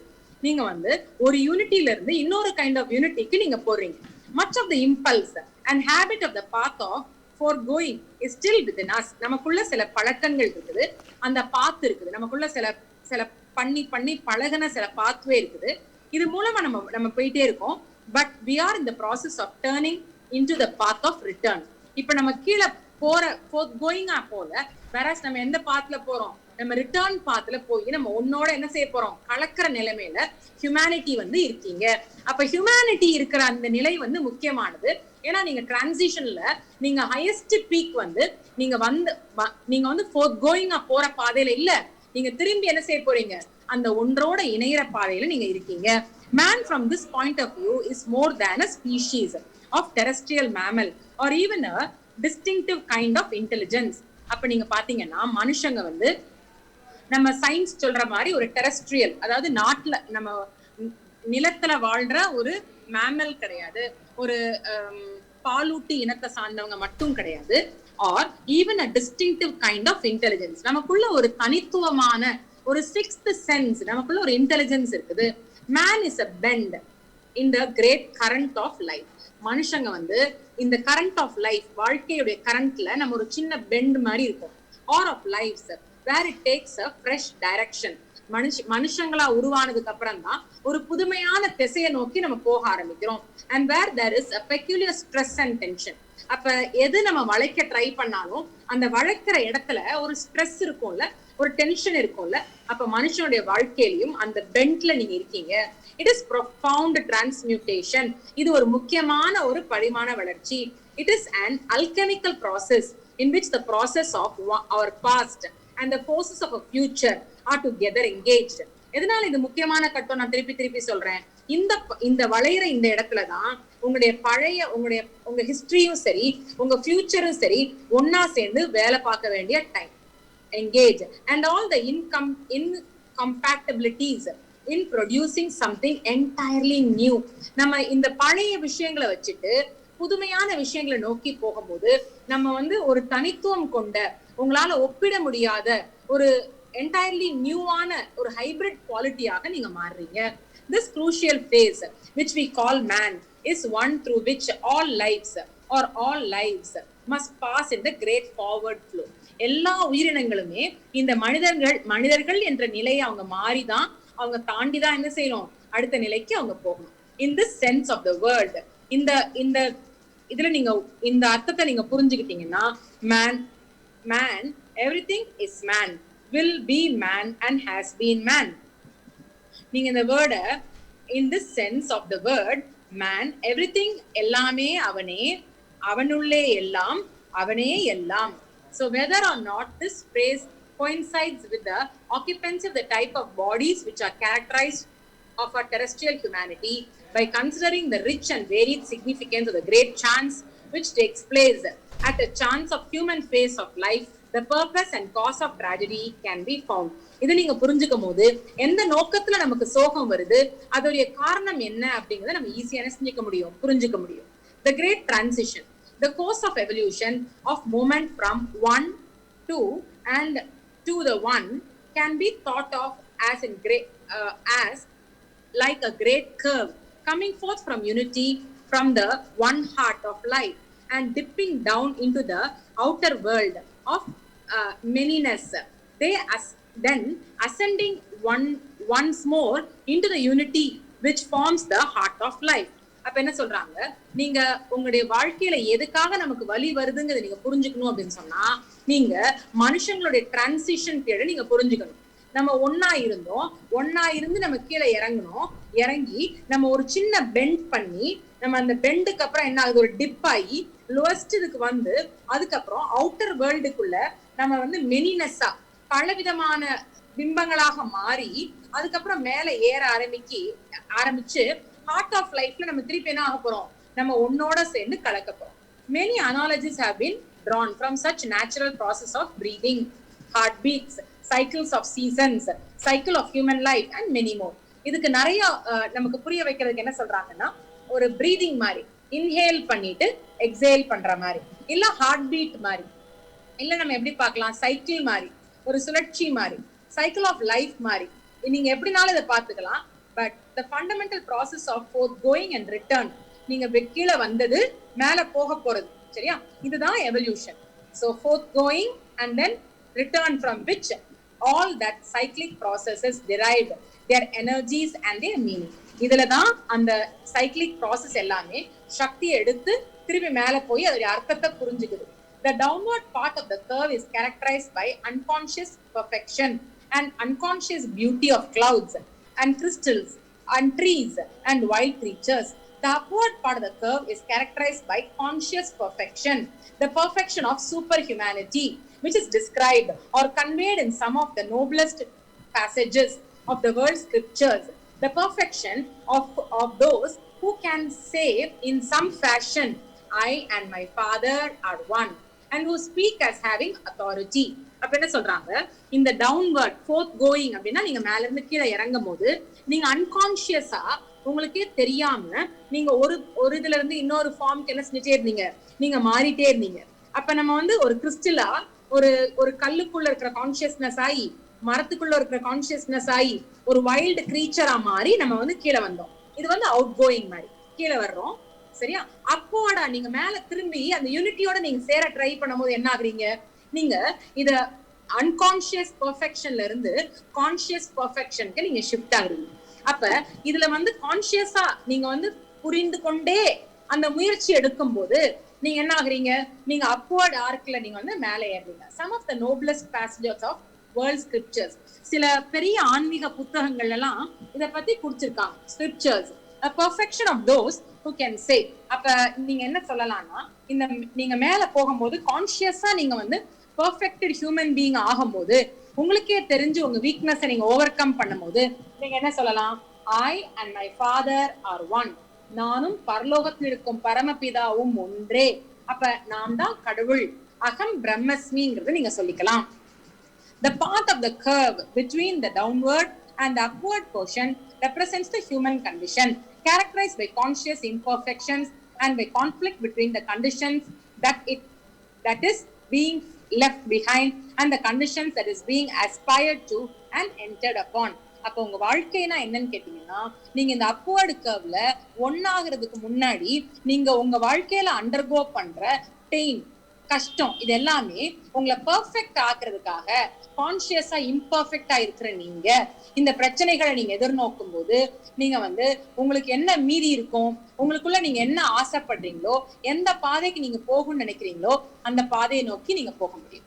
There is a close correspondence between the downward and the upward portion of the curve. அப்ப மேல இருந்து கீழே வந்ததும் கீழ இருந்து மேல போறதுக்கும் பக்கத்துல ஒரு சின்ன கரஸ்பாண்டன்ஸ், ஒரு ஒற்றுமை இருக்குது. The beings who are upon the upward part of the curve have won the power to express continuously all the grace, spontaneity and freshness all the strength, dignity and elegance of structure that were unconsciously expressed by the lives of the downward part of the curve. அப்ப நீங்க மேல போற அந்த முயற்சியில இருக்கும்போது நீங்க என்ன செய்றீங்கன்னா அழகையும் ஃப்ரெஷ்ஷா இருக்கிறதையும் ஸ்பான்டேனியஸா இருக்கிறதையும் நீங்க உணர்ந்து நீங்க எக்ஸ்பிரஸ் பண்றீங்க. லைஃப் டவுன்வர்ட், வேறஸ் டவுன்வர்ட் ஆர்க்ல இருக்கிறவங்க அவங்க உணராமையே ஏதோ ஒரு யோகத்துல அவங்களுக்கு வந்து சில கருத்துக்கள் தெரியப்படுத்தி அவங்களும் ஷைன் பண்றாங்க. Here it ought perhaps to be noted that this image of the curve is sometimes applied differently with different purposes. Sometimes the turning point in the curve is taken as the point of life's deepest emotion in matter. சில நேரங்கள்ல இதை எப்படி புரிஞ்சுக்கிறாங்கன்னா சில பேரு அந்த curve மேல இருந்து கீழே வந்து கீழே இருக்கிற ஒரு பாகத்துக்கு வந்து அது மேல திரும்ப ஆரம்பிக்குது இல்லையா, அந்த பார்ட்டை தான் அவங்க வந்து லோவஸ்ட் பாயிண்ட் தான் எடுத்துக்கிறாங்க. சரியா, அந்த பாயிண்ட் தான் டேர்னிங் பாயிண்ட் எடுத்துக்கிறாங்க. But for the present purpose of interpreting the condition of humanity, it is valid to think the human face as a turning point. அப்ப இந்த நான் டிஸ்கஸ் பண்ற இந்த பாயிண்ட்ல நான் வந்து அந்த லோவஸ்ட் பாயிண்ட பத்தி பேசல. வேறஸ் நீங்க அப்படியே கீழே இருந்து திரும்பி மேல எலும்ப ஆரம்பிக்கிறீங்க இல்லையா, அந்த பாகத்தை அந்த போர்ஷனை பத்தி நம்ம பார்த்தோம் அப்படின்னா one pass and turns into a new course. ஏதோ ஒரு இடத்துல பாஸ் ஆகி ஏதோ ஒரு நியூ டைரக்ஷன் நோக்கி நம்மளுடைய லைஃப் வந்து டேர்ன் ஆகும். beginning its consciousness, return to the one. அந்த ஒன்றோட ஒருங்கிணைறதுக்கு நீங்க கான்சியஸா ஒருங்கிணைய ட்ரை பண்றீங்க. இந்த short term essay karma usually published with a little book Light on the Path. அப்ப கர்மாங்கிற புக்கை நீங்க வாசிச்சாலோ லைட் ஆன் த பாத் அந்த புக்கை நீங்க வாசிச்சீங்கன்னா அதுல மனிதர்கள் அனுபவிக்கிற கஷ்டங்கள், crisis is a continuity of life in vividly expressed by somewhat different yet fundamentally similar images. அப்போ உங்க வாழ்க்கையை நீங்க எடுத்து பாத்தீங்கன்னா நீங்க அண்டர்கோ பண்ற பெயின் வந்து சிமிலரா ப்ரீவியஸ் இன்கார்னேஷன்ஸ்லயும் அதோடைய பாதிப்புகள் இருக்கு. Consider with me, says the writer of that essay, that the individual existence is a rope which stretches from infinity to infinity and has no end and no commencement. Neither it is capable of being broken. நீங்க அப்ப எப்படி புரிஞ்சுக்கணும்னா உங்க வாழ்க்கை வந்து ஒரு பெரிய continuous rope மாதிரி ஒரு சேனல் மாதிரி எடுத்துக்கோங்க. எங்க ஆரம்பிக்குதுன்னு தெரியல, எங்க முடிய போகுதுன்னு தெரியல, அது ஒரு கண்டினியூஸ் ரோப் மாதிரி தெரியுது. இந்த ரோப்பை உங்களால என்ன செய்ய முடியாது, கட் பண்ணவும் முடியாது. The rope is formed of innumerable threads.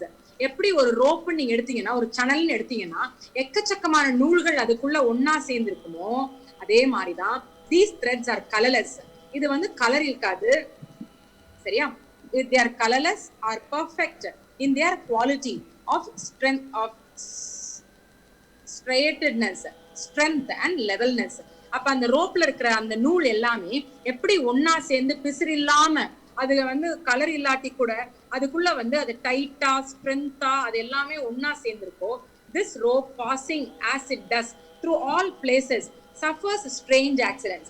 ஆனா இந்த ரோப் வந்து ஒரு இடத்துல இருந்து இன்னொரு இடத்துக்கு வரும்போது சில நேரங்கள்ல அதோடைய வெளிப்புறம் என்ன ஆயிருது, பிசிறு அடிச்சிருது, பஞ்சடிச்சிருது. அப்ப அதே மாதிரிதான் நம்ம லைஃப்ல நம்ம பாஸ் ஆகி வரும்போது this rope passing dust இது நிறைய இடங்களுக்கு போறனால suffers strange accidents. Very often a thread is caught and sometimes attacked, or perhaps is only violently pulled away from its even ways. Then for a great time it is disordered and it is disordered as a whole. இப்ப என்ன ஆகுதுன்னா அந்த எப்படி ஒரு சேனல்ல ஏதோ ஒண்ணு பட்டாலோ இல்ல இந்த சேனல் எதுலயாவது பிடிச்சு இழுத்துருச்சுன்னா அந்த சேனலோடைய வெளிப்புறம் வந்து கொசகொசன் ஆயிடுதோ, ஆனா கொசகொசனே இருக்காது, ஆனா தற்காலிகமா அது கொசகொசன் ஆகுதோ அதே மாதிரிதான் அந்த த்ரெட் எல்லாம் தூக்கிட்டு வந்துடுற மாதிரி தெரியலாம். ஆர் லைக் ஃபார் அதுக்கப்புறம் என்ன ஆகுது, dragged away by communication. But eventually அதுல இருக்கிற long strands நீங்க நல்லா இழுக்கும் போது the form of individual passes out the shadow into the shine. அதுக்கப்புறம் அதோடைய ஷேடோல இருந்து அது என்ன ஆகுது, ஷைனிங் ஆகுது. then the thread are no longer colorless. அதுக்கப்புறம் அந்த நூல் வந்து கலர்லெஸ்ஸா இருக்கல, பட் கோல்டன் கலரா மாறுது. once more they lie together level. அப்ப ஒவ்வொரு த்ரெட்டுமே பக்கத்துல இருந்து அதெல்லாம் லெவலாவும் சமமாகவும் இருக்குது. once more harmony is established, நல்லிணக்கம் எஸ்டாப்ளிஷ் ஆன உடனே அப்ப என்ன ஆகுது, between them and from the harmony within the greater harmony is perceived. அப்ப உள்ளுக்குள்ள இருந்தும் அந்த அமைதி வந்து வெளியில இருந்தும் அந்த அமைதியான சூழ்நிலை கொடுக்கப்படும் போது இன்னும் நிறைய ஆக்டிவிட்டி வந்து நடக்குது. சரியா? அப்ப நீங்க என்ன தெரிஞ்சுக்கணும்னா, கஷ்டம் வந்து அந்த நூல் வந்து பிசிறடிக்கிற மாதிரி. நம்ம எல்லாருடைய வாழ்க்கையிலும் டிராஜடி இருக்கும். நமக்கு ரொம்ப நெருங்கிய ஒருத்தங்க இன்னைக்கு உயிர் திறந்துடுறாங்க, அவங்க இன்னைக்கு உண்மையில் இல்ல. அப்ப இல்லங்கும் போது நமக்குள்ள ஏன் முதல்ல அழுக வருதுன்னு கேட்டீங்கன்னா, ஐயோ இனிமேல் நான் அவங்கள பார்க்க முடியாதே, நான் இதை செஞ்சிருக்கலாமே ஆனா செய்யலையே, நான் அவங்ககிட்ட நான் இருக்கணும்னு நினைச்சேன் ஆனா இருக்காம ஒரு வாரம் நான் போயிட்டு வரேன்னு வந்தேன், அதுக்கு முன்னாடி அவங்க போயிட்டாங்களே. அப்ப நம்ம எல்லாருக்குள்ளயும் மைண்ட வச்சு நமக்குள்ள ரெக்ரெட்ஸ் இருக்கும். அப்ப இது எப்படின்னா அந்த நூல் மேல பிசிறு அடிக்கிற மாதிரி. ஆனா அந்த நூலை நீங்க சம்டைம்ஸ் ஸ்ட்ரெச் பண்ணீங்கன்னா, அந்த நூலை நீங்க நல்லா டைட் பண்ணீங்கன்னா, பிசிறு அடிச்ச நூல் எல்லாம் என்ன ஆயிரும், திருப்பி அந்த ஹோல் ஆயிரும், அது பெர்ஃபெக்ட் ஆயிரும். பெர்ஃபெக்ட் ஆனதுக்கு அப்புறம் அந்த சணல் கயிறு வந்து கலர்ஃபுல் ஆயிரும்.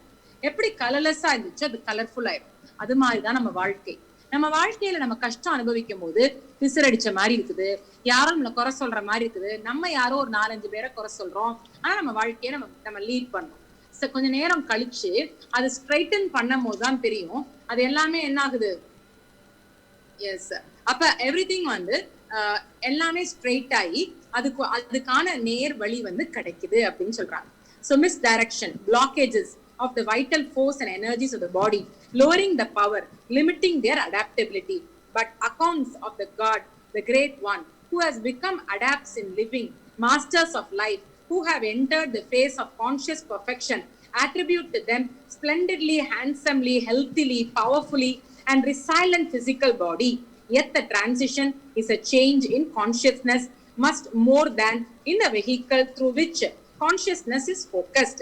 ஆனா நீங்க என்ன தெரிஞ்சுக்கணும், பரிமாண வளர்ச்சி வரும்போது எட் த டிரான்சிஷன் வந்து ரொம்ப ரொம்ப யதார்த்தமா நேச்சுரல் லாஸை பின்பற்றி அந்த சேஞ்சஸ் வந்து வெஹிக்கல்ஸ்ல இருந்து ஒரு உடல்ல இருந்து இன்னொரு உடலுக்கு அந்த கான்சியஸ்னஸ் மாறுது. It is said for example that in attainment of enlightenment, நம்ம வந்து என்னைக்கு முக்தி அடைகிறோமோ அப்ப வந்து 3 விதமான விஷயங்கள் நடக்கும். சரியா? என்ன விஷயங்கள்? First, there is unanimity in the unwise. ஏதோ ஒரு ஒற்றுமை வரும், அது வந்து of the unwise. unwise என்னது? அறிவாற்றல் ரொம்ப இல்லாதவங்க கூட நமக்கு ஒருங்கிணைப்பு வரும். This is what we see in the mass mind and among primitive people, and is obviously corresponds to the phase of unconscious perfection in the larger course of life. அப்ப வாழ்க்கைங்கிறத நீங்க மேலோட்டமா பார்க்கும்போது ஒரு முட்டாள்தனத்தோட நம்ம என்ன செய்ய ஆரம்பிக்கும், நம்ம இணைய வேண்டியிருக்கும். அப்ப அன்கான்சியஸ் பெர்ஃபெக்ஷன் சொல்றாங்க. இது அன்கான்சியஸா பழக்க தோஷத்துல அவங்க ஒருங்கிணைறாங்க. phase of unconscious perfection in a larger course of life. It is equivalent to the unconscious unanimity of wild nature, by which every individual of the species will act in the same way under the same circumstances. அப்படி பார்த்தா எல்லா உயிரினங்களும், ஒரு நாயின்னு எடுத்தீங்கன்னா நாய் கூட்டத்துல எல்லா நாயுமே வந்து ஒரு ஆள் வந்து கையில குச்சி வச்சிருக்கிறத பார்த்தா அந்த நாய் வந்து கொஞ்ச நேரம் கோவப்படும்.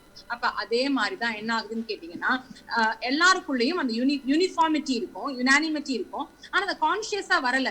எல்லா ஸ்பீஷீஸும் ஒன்னா என்ன செய்யுது, ரியாக்ட் பண்ணுது. தென் செகண்ட்லி இன்னொரு அன்கான்சியஸா இன்னொன்னு என்ன நடக்குது, after the unanimity of the universe comes the lack of unanimity of those who are seeking wisdom.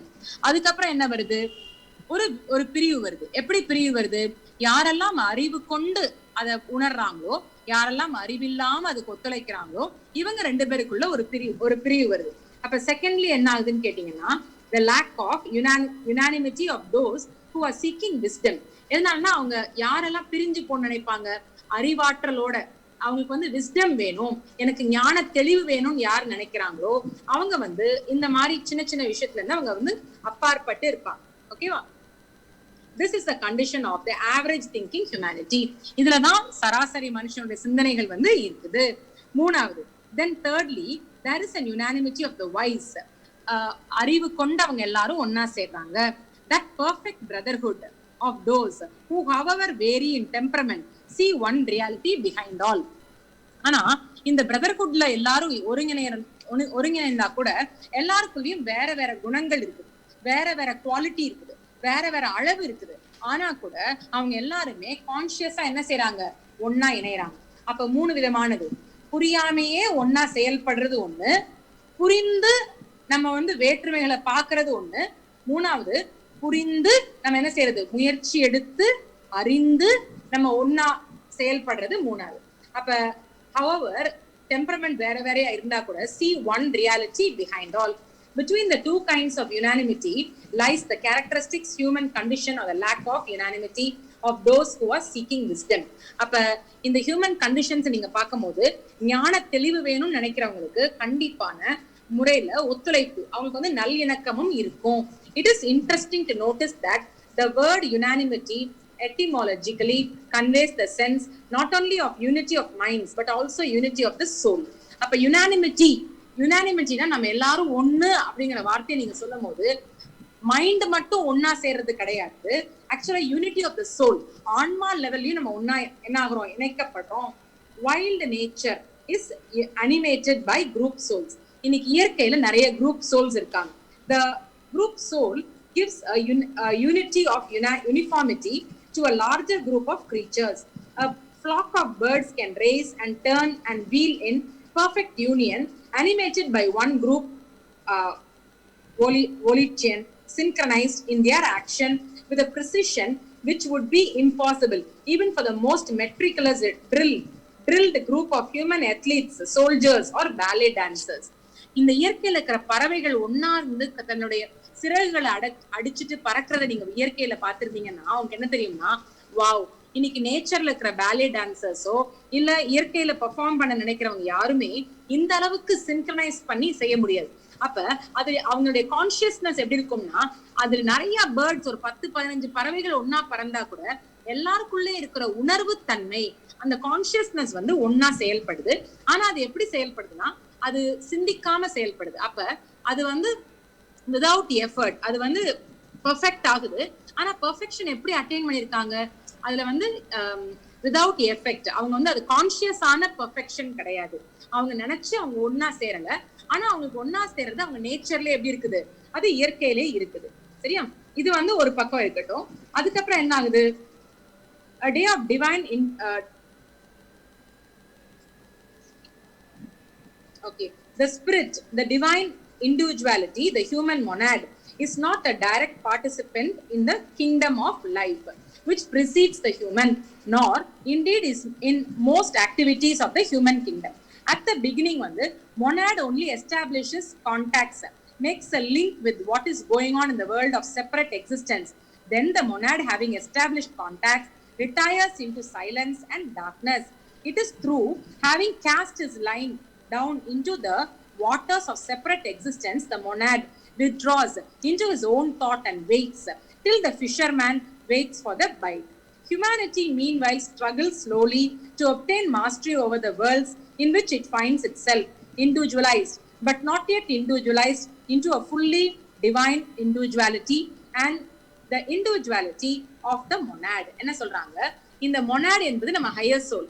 இந்த monad என்ன செய்யுது, தன்னுடைய பகுதியின் ஒரு பகுதியை கீழே அனுப்புது. கீழே அனுப்பும் போது சுயநினைவு இல்லாம கீழே வந்துடுறாங்க. அப்ப அவங்களுக்கு நினைவு இல்ல, எங்க இருந்து வந்தோம் அவங்களுக்கு தெரியல. நம்மளும் அது மாதிரிதான், கடவுள்கிட்ட இருந்து கீழே இறக்கி விட்டாங்க. வந்த உடனே நம்ம எங்க இருந்து வந்தோங்கிறத நம்ம மதிக்கட்டு என்ன செஞ்சிட்டோம், மறந்துட்டு உலகளாவிய வாழ்க்கையில வாழ்றோம். பணம் சம்பாதிக்கிறோம், பிளஷர் சீக் பண்றோம், உடலுக்கான சுகம், உணர்வுக்கான சுகங்கள், நாக்குக்கான சுவைகள், இதெல்லாம் நம்ம தேடுறோம். சரியா, ஆனா அந்த மொனாட் என்ன செய்யுது, தன்னுடைய பகுதியில கீழே அனுப்புனதுக்கு அப்புறம் சும்மா இல்ல, அதோடைய பகுதியில இருந்து ஒரு சின்ன நூல் மாதிரி ஒரு இணைப்பை கீழே போன ஆளுக்கு கனெக்ஷன் வச்சுக்குது. ஏன்னா அது காணா போக கூடாதுங்கிறதுக்காக கெட்டி வச்சுக்குது, ஒரு நூலை வச்சு நம்மளை கெட்டி போட்டு வச்சிருது. இதை வந்து ஒரு கான்சியஸா அது செய்யுது. அது தெரிஞ்சு அந்த மொனாட் வந்து இண்டிவிஜுவலா ஆனா கூட அந்த டிவைன் இண்டிவிஜுவலிசம் எஸ்டாப்ளிஷ் பண்றதுக்கு ஒரு நூல் கோட்னால இணையுது. ஆனா அந்த மொனாட் நம்மள சும்மா நொயன்னு நம்மளை கஷ்டப்படுத்தல.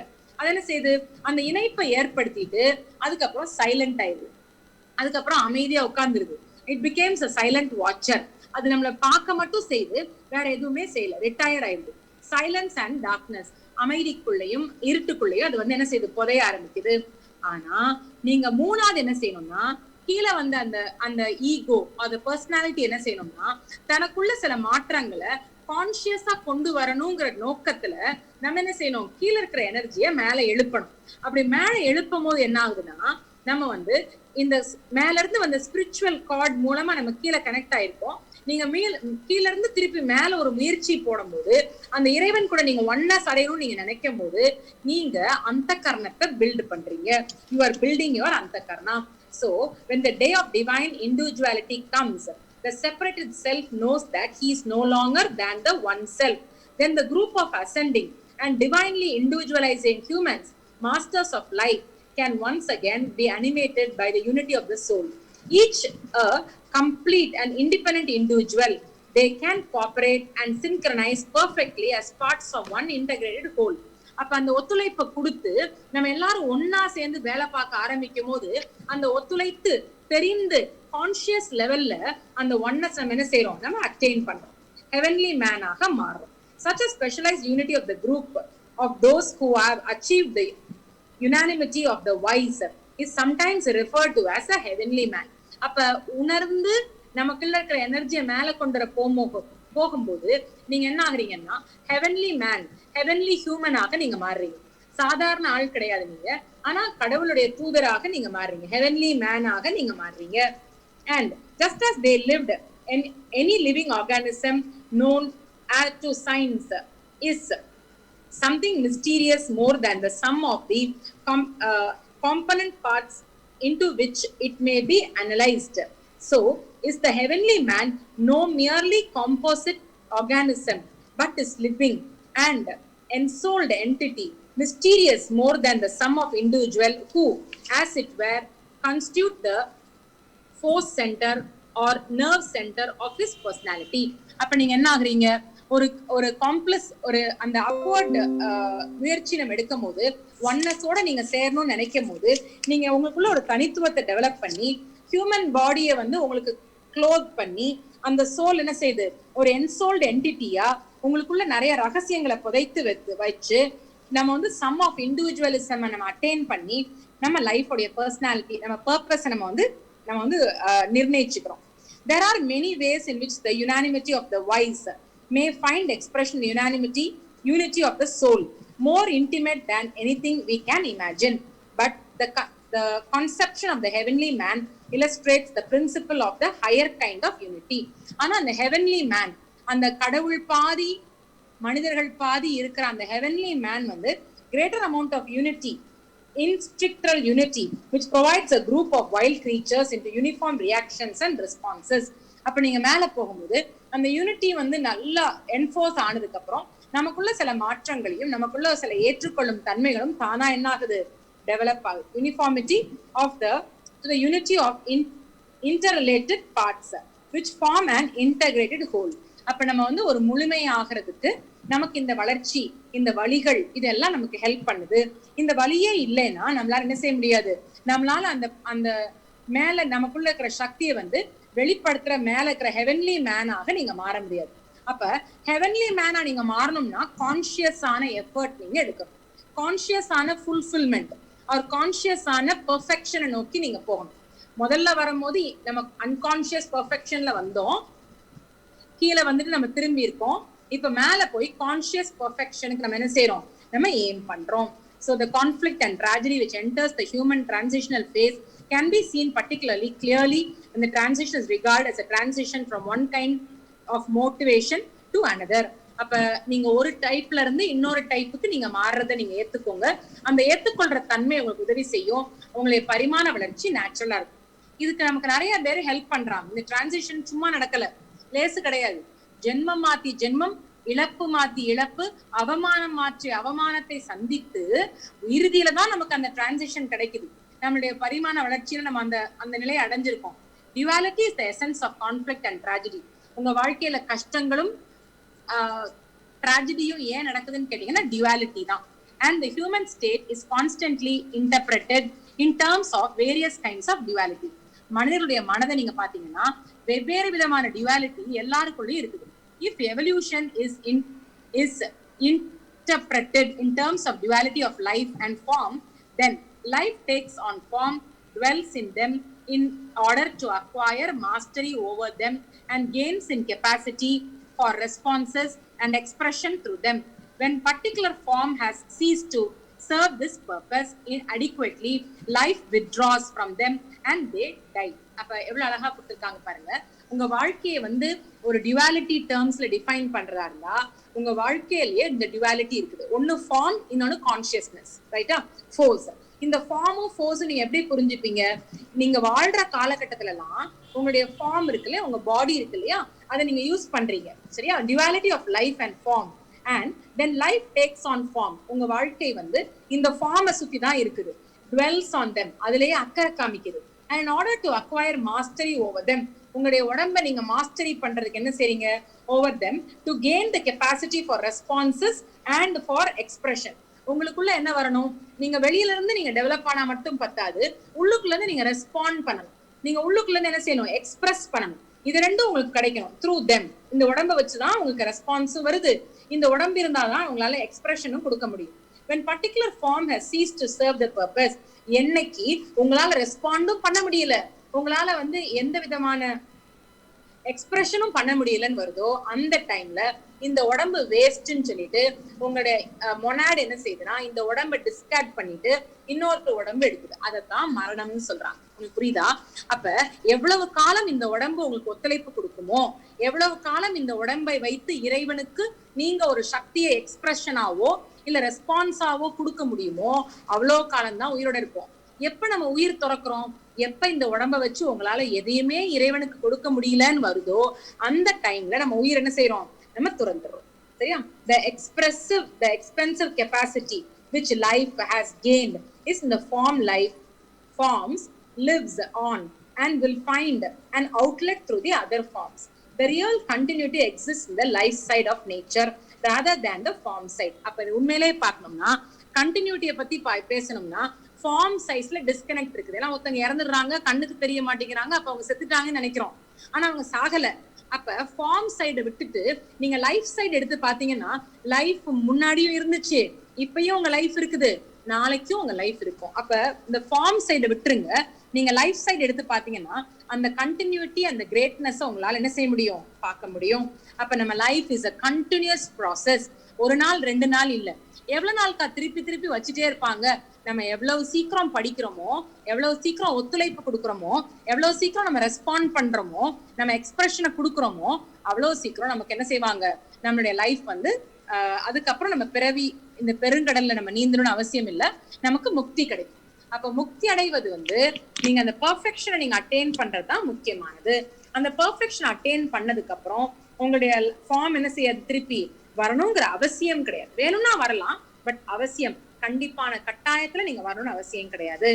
The real continuity exists in the life side of nature rather than the form side. Though there is of course on the form side an ancestral continuity of forms which are born from preceding forms. அப்ப முன்னாடி வந்தவங்கள்ல இருந்து நமக்கு ஒரு வம்சாவளி வந்து என்ன ஆகுது? விருத்தியாகி வந்துட்டே இருக்குது.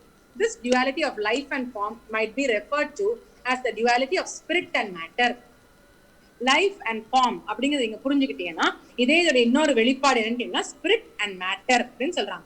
இந்த forth going phase of life spirit is materialised. இந்த phase of return matter has to be spiritualised. Wow! இப்ப என்ன பார்த்திருக்கீங்கன்னா நீங்க ஆரம்பத்துல கீழே வரும்போது ஸ்பிரிட் இஸ் மெட்டீரியலைஸ்ட். ஸ்பிரிட் வந்து மெட்டீரியலுக்குள்ள ஒரு திடமான திரவத்துக்குள்ள என்ன செஞ்சுச்சு? நுழைஞ்சிச்சு. இப்ப நீங்க இருக்கிற வளர்ச்சியில இந்த ஃபேஸ் ஆஃப் ரிட்டர்ன் நீங்க ஒன்னஸ் வந்து உங்களுடைய ஹையர் செல்ஃப் கூட நீங்க அடைய போறீங்க அப்படின்னு சொன்னா mastery has to be matter has to be spiritualised. அப்ப இனிமேல் நம்ம என்ன செய்யணும்னா ஒவ்வொரு மேட்டரையும் நீங்க ஸ்பிரிச்சுவலைஸ் பண்ணணும். ஸ்பிரிச்சுவலைஸ் பண்றதுக்கு என்னக்கா வழி? பிரேயர் யூஸ் பண்ணிக்கலாம், பிராணிக் பிரீதிங் யூஸ் பண்ணிக்கலாம். நமக்கு நிறைய டெக்னிக்ஸ் நமக்கு மாஸ்டர் ஏற்கனவே கற்றுக் கொடுத்திருக்காங்க. இதை ஸ்பிரிச்சுவலைஸ் பண்றதுக்கு கிளென்சிங் பண்ணிக்கலாம், எனர்ஜைசிங் பண்ணிக்கலாம். அப்ப there are many methods that we already know. நமக்கு தெரிந்த பல விதமான விஷயங்கள் ஏற்கனவே இருக்குது. Life is bound and imprisoned in form. Only slowly learns to shape forms and it is own end and expression. It is the law of matter and the law of forms which predominates over any prompting arises in the quality of the indwelling life or spirit. அப்ப உள்ளுக்குள்ள இருக்கிற அந்த ஸ்பிரிட்டை வந்து நம்ம தூண்டுதல் பண்றதுக்கு என்ன பண்ண வேண்டியிருக்குது? அப்ப அது வந்து அவேக்கன் பண்ணி அதை ரெஸ்பாண்ட் பண்ண வச்சு அதுக்குள்ள இருந்து சில எனர்ஜி வந்து நம்ம என்ன செய்யணும்? நமக்கு வந்து ஸ்பிரிச்சுவலைஸ் பண்றதுக்கு முக்கியமானது. ஃபார்ம் சைட்ல இருந்து இப்ப நம்ம இருக்கிற வளர்ச்சி படி நம்ம என்ன செய்யணும், நம்ம ஸ்பிரிச்சுவலைஸ் பண்றது அவசியமானது. Opportunities of experiencing and responses become still greater in the form of animal kingdom with their mobility and sense organs. அப்ப ஹியூமன் ஃபார்ம்ஸ் விட அனிமல் ஃபார்ம்ஸ்ல அவங்களுக்கு சென்ஸ் ஆர்கன்ஸும் இருக்கிறனால அவங்களால ஈஸியா அவங்களோட ஸ்பிரிச்சுவலைசேஷன் வந்து ரொம்ப ஈஸியா இருக்குதுன்னு சொல்றாங்க. Yet its expression is still almost completely conditioned by the form. இருந்தா கூட உங்க ஃபார்ம் தான், உங்க ஃபார்மோடைய தன்மை தான் உள்ள இருக்கிற குவாலிட்டி என்ன செய்யுது, டிட்டர்மைன் பண்ணுது. The possibility of form having much more richly brought into use and manifested, but life is still bound by form and by the law of the form as these express themselves into instincts. அப்ப இந்த உடம்புக்குள்ள வந்த form இருக்குல்ல, இந்த life இருக்குல்ல, அந்த life வந்து இந்த பாடியோட குவாலிட்டியை வச்சுதான் என்ன செய்யுது, டிட்டர்மைன் ஆகுது. The possibility of forms have been much more richly brought. அப்ப இதை ரொம்ப இன்னும் ரிச்சரா நம்ம கொண்டு வரணும்னு நினைச்சோம்னா, மேனிஃபெஸ்டேஷனுக்கு கொண்டு வரணும்னா நீங்க என்ன தெரிஞ்சுக்கணும், life is still bound by form. இந்த வாழ்க்கை வந்து எவ்வளவு நாள் இந்த ஃபார்ம் இருக்குதோ அவ்வளவு நாள் தான் செயல்படும். அதனால தான் கிராண்ட் மாஸ்டர் என்ன சொல்றாரு, இந்த form the body is the temple of the soul. உன் உடம்பின் ஆன்மா தான் உன்னுடைய ஹையர் சோல் அப்படிங்கறத கிராண்ட் மாஸ்டர் சொல்லியிருக்காங்க. அப்ப அதே மாதிரிதான் நீங்க இந்த ஃபார்மை வந்து நீங்க இன்னும் ரிஃபைண்டா நல்லா கேர் பண்ண உள்ளுக்குள்ள இருக்கிற லைஃபும் எப்படி இருக்கும், அதோடைய குவாலிட்டியும் மாறும். அப்ப இந்த ஒத்துழைப்பு நீங்க கொடுக்கறதுக்கு உங்க ஃபார்ம், உங்க கண்ணு முன்னாடி தெரிகிற ஃபார்மை நீங்க இன்னும் ரிஃபைன் பண்றது அவசியமானது. அப்ப நமக்கு வர்ற கஷ்டங்கள் எல்லாமே நமக்கு நல்வழிப்படுத்தி டிசிப்ளினை கொடுத்து உங்களை நீங்களே இன்னும் நீங்க பெட்டர் பர்சன் ஆக்குறதுக்கு ஹெல்ப் பண்ணுது அப்படிங்கறத தெரிஞ்சுக்கோங்க. So this is the purpose of life. உங்க லைஃப்ல ட்ராஜடியுடைய நோக்கம் வந்து நமக்கு கஷ்டம் வர்றதுக்கு நோக்கம் இருக்கும். ஒரு small story before we close for today. ஒரு கணவன் மனைவி வந்து ஒரு கிஃப்ட் ஷாப் போறாங்க. அங்க வந்து ரேக்ல வந்து ஒரு அழகான ஜாடி பாக்குறாங்க. ஒரு அழகான கலர்ஃபுல்லான ஒரு ஜாடி, கண்ணாடி ஜாடி. அந்த ஜாடியை வந்து அந்த மனைவி பார்த்தனே சொல்றாங்க, நம்ம வெட்டிங் டேக்கு நீங்க கிஃப்ட் வாங்கி கொடுக்காட்டி கூட பரவாயில்ல, எனக்கு இந்த ஜாடியை மட்டும் வாங்கி கொடுங்க. நான் கொண்டு போய் ஷோகேஸ்ல வச்சேன்னா நம்ம வீட்டுக்கு வர்ற எல்லாரும் கண்டிப்பா இந்த ஜாடியை பார்த்து எனக்கு ஒரு புகழ் சொல்லிடுவாங்க. உங்களுக்கு நல்ல டேஸ்ட், நீங்க அழகா வாங்குறீங்க, உங்களோட ரசிப்பு தன்மை ரொம்ப அது வந்து ரொம்ப ஆச்சரியப்பட வைக்குதுன்னு சொல்லி கண்டிப்பா எனக்கு இந்த ஜாடினால நிறைய காம்ப்ளிமெண்ட்ஸ் வரும். என்னை கொண்டு போய் வீட்டுல வந்து இது எனக்கு வாங்கி கொடுத்துருங்க, நான் வீட்டுல கொண்டு போய் வைக்கணும்னு சொல்லி அந்த மனைவி வந்து அவங்க ஹஸ்பண்ட சொல்றாங்க. இப்படி இவங்க ரெண்டு பேரும் பேசிட்டு இருக்கும்போது ஜாடி சொல்லுது, ஆமா ஆமா நீங்க என்ன கொண்டு போய் உங்க வீட்டுல வச்சுக்கோங்க, கண்டிப்பா உங்க கெஸ்ட் எல்லாருமே என்ன பாப்பாங்க, அவங்க எல்லாரும் உங்களை ரெண்டு பேரையும் புகழ்வாங்கன்னு சொல்லி அந்த ஜாடி பேசுது. பேசுற ஜாடியை பார்த்தோன்னே கணவன் மனைவி ரெண்டு பேருக்கும் ஒரே ஆச்சரியம். வாவ், ஜாடி பேசுதுன்னு சொல்லி ரெண்டு பேரும் ஆச்சரியப்படுறாங்க. அந்த ஜாடியை கையில தூக்கி மனைவி வந்து கையில வச்சிருக்காங்க. அப்ப அந்த ஜாடி சொல்லுது, என்னுடைய கதையை நான் சொல்லவா, நீ கேக்குறியா அப்படின்னு சொல்லி அந்த ஜாடி கேக்குது. அந்த மனைவி சொல்றாங்க, சொல்லு உன் கதை என்ன அப்படின்னு சொல்லி கேக்குறாங்க. அப்ப அந்த ஜாடி சொல்லுது, யாருக்கும் பிரயோஜனப்படாம வழிபோக்குல கல்லாகவும் மண்ணாகவும் உருண்டுகிட்டு பறந்துகிட்டும் காத்துல பறந்துகிட்டு வெயில்ல உழந்துகிட்டு நான் எல்லாருடைய காலடியில கடந்தேன். ஆனா என்னுடைய குரு என்னை கண்டுபிடிச்சாரு, என் ஆசா என்னை பிடிச்சாரு, என்னை பிடிச்சு ஒன்னா சேர்ந்து கெட்டினாரு ஒரு மூட்டையில கெட்டின உடனே பயம் வந்துச்சு. எதுக்காக என்ன கெட்டுறாங்க, எங்க கொண்டு போறாரு, என்னை என்ன செய்ய போறாரு, இத்தனை கேள்விகள் எனக்குள்ள வந்துச்சு. என்னை கொண்டு போய் எங்கேயோ எனக்கு வந்து விடுதலை கொடுக்க போறாருன்னு நினைச்சா என்னை கொண்டு வந்து என் மேல தண்ணிய ஊத்தி தன்னுடைய கையால் என்னை போட்டு பிசைஞ்சு எடுத்தாரு. உடம்பெல்லாம் வலிச்சிச்சு, புண்ணாயிருச்சு, என்னை விட்டுருங்க நானும் கதறினேன், அழுதேன். ஆனா என் ஆசான் சொன்னாரு, பொறுத்துக்கோ, இன்னும் கொஞ்ச நேரம் பொறுத்துக்கோ. இந்த வார்த்தை எனக்கு கேட்ட உடனே சரி நம்ம வந்து புலம்ப கூடாதுன்னு சொல்லிட்டு பேசாம அந்த வலியை பொறுத்துக்கிட்டு இருந்தேன். வலியோட விட்டுருவாருன்னு பார்த்தா என்ன கிருகிருன்னு வர்ற அளவுக்கு ஒரு பெரிய வீல் மேல என்னை வச்சு அவருடைய கையால என்ன தடவிக்கிட்டே இருந்தாரு. நான் கொஞ்ச நேரம் கழிச்சு அது எனக்கு நல்லா இருக்குதோ அப்படின்னு நினைக்கும் போது தலை கிருகிருன்னு சுத்த ஆரம்பிச்சிருச்சு. ஐயோ தலை சுத்துது, வாந்தி வருது, என்னை விட்டுருங்க, நான் கதறினேன், அழுதேன், புலம்பினேன். ஆனா என் ஆசா என்னை விடல. என்ன அவர் ஆறுதல் கொடுத்துக்கிட்டே விட்டுறேன் முடிய போகுதுன்னு சொல்லிக்கிட்டே எனக்கு ஒரு நல்ல வடிவத்தை கொடுத்தாரு. வடிவத்தை கொடுத்ததோட விட்டுருவாருன்னு பார்த்தா ஒரு பெரிய கத்தி எட்டு வந்து என்னுடைய அடி பாகத்தை வெட்டி எடுத்தாரு. அப்படின்னு சொல்லி அலறலோட நான் தவிச்சேன். தவிச்சிட்டு இருந்த என்ன என்னுடைய ஆசான் என்ன செஞ்சாருன்னா என்ன வெயில்ல கொண்டு போய் காய வச்சுட்டாரு. வெயிலுடைய வெப்பம் தாங்க முடியாம வேர்த்து வேர்த்து கொட்டி நானும் புலம்பி, ஐயோ எனக்கு இவ்வளவு வேர்க்குதே, எனக்கு இந்த வெப்பம் தாங்கவே முடியலையே, எனக்கு வேற எங்கேயாவது என்னை கொண்டு போய் வைங்களேன், இது வேண்டாம் வேண்டான்னு நானும் சொல்லி பார்த்தேன். என் ஆசா இரு பொறுத்துக்கோ முடிஞ்சிரும்னு மட்டும் எனக்கு சொன்னாரு. அப்படியே விட்டுருவாருன்னு பார்த்தா என்னை தூக்கிட்டு வந்து ஒரு பெரிய அடுப்புக்குள்ள வச்சு என்ன ஆன் பண்ணிட்டாங்க. அந்த அடுப்போடைய வெப்பம் தாங்க முடியாம தவிச்சிட்டு இருந்தனா வாயெல்லாம் உணர்ந்து போய் கத்தவும் முடியாம, சொல்லவும் முடியாம, முழுங்கவும் முடியாம அவதியின் உச்சத்தை நான் அனுபவித்தேன். அவதிப்பட்ட நான் என் மனதிற்குள் நினைத்தேன், போதுமடா சாமி, இதற்கு மேல் வாழ்வதற்கு இந்த உலகத்தில் வேற இல்லை, நான் போகின்றேன், நான் வந்த இடத்திற்கே இறைவா என்னை நீங்க அழைச்சுக்கோங்க, இனிமேல் வாழ்க்கையில எனக்கு எந்த பிடிமானமும் இல்லை, நான் இறந்துடுறேன் அப்படின்னு நினைக்கும் போது அந்த அடுப்பு கதவை திறந்து யாசா என்ன தூக்குனாரு. சரி அதோடையாவது விட்டுருவாருன்னு பார்த்தா மூக்க தொலைக்கிற அளவுக்கு பல ரசாயனங்களை என் மேல பூசினாரு. கொக்கு கொக்குன்னு இருமிக்கிட்டே நானு தவிச்சிட்டு இருந்த போது என் கண்ணெல்லாம் கலங்குச்சு. அந்த நொடி தாங்காம நான் அவதிப்பட்டேன். ஆனா யாசா சொன்னாரு, பொறுத்துக்கோ பொறுத்துக்கோ முடிஞ்சிரும்னு சொல்லி. இந்த ஒரு வார்த்தை எனக்கு நம்பிக்கை கொடுத்தாலும் நடக்கிற சம்பவங்கள் எல்லாம் பார்க்கும் போது எதற்காக இந்த வலி, எதற்காக இந்த வேதனை, எதற்காக இந்த போராட்டம், இந்த வாழ்க்கை போதுமேடா சாமி நான் நினைச்சிட்டு இருக்கும் போது மீண்டும் ஒரு முறை என்னை கொண்டு போய் அடுப்புல வச்சு வேக வச்சாங்க.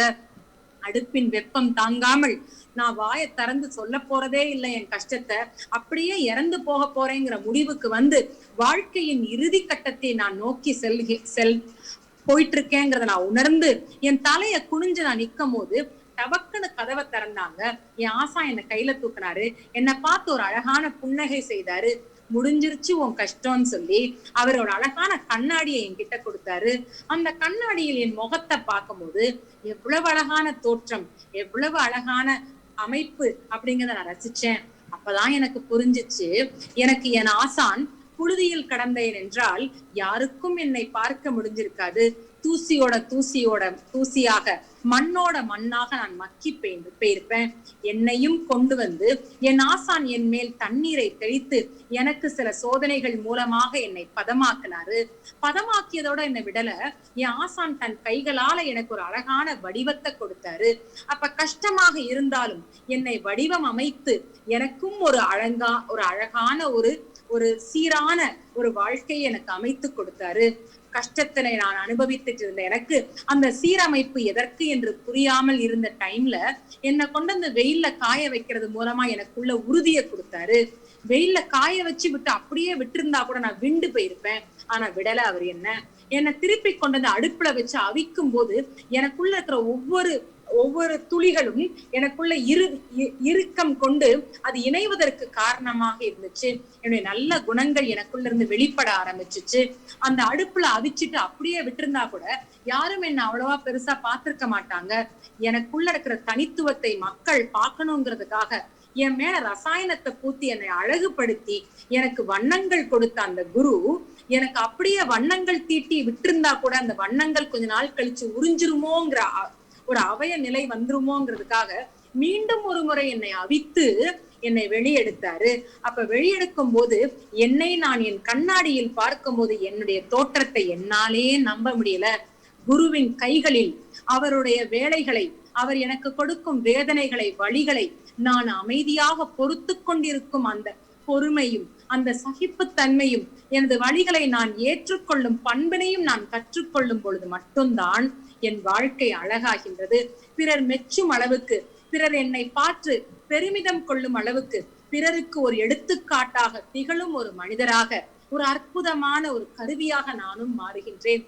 அப்படி மாறின அந்த கருவியாக நம்ம ஒவ்வொருத்தரும் வரணுங்கிறதுக்காக தான் நம்ம லைஃப்ல எக்கச்சக்கமான டிராஜடியையும் பெயினையும் கடவுள் கொடுத்திருக்கிறாரு. மேபி நம்மளுக்கு ரொம்ப நெருங்கிய ஒருத்தங்க இன்னைக்கு உங்க கூட இல்லைன்னா நீங்க என்ன தெரிஞ்சுக்கோங்க, அவங்க ஃபார்ம்ல தான் இல்ல, அவங்க கான்சியஸா அவங்க லைஃப் கண்டினியூஸா இருந்துட்டே தான் இருக்குது. அப்ப ஃபார்ம் தான் மறையும், இன்னைக்கு இருப்பாங்க நாளைக்கு இருக்க மாட்டாங்க. ஆனா கண்டினியூஸா வாட் இஸ் இன்சைட் அப்படின்னு கேட்டீங்கன்னா த எசன்ஸ், த குவாலிட்டி தான் மாறிட்டே இருக்குது. நமக்குள்ள இருக்கிற ரசங்கள் தான் மாறுது.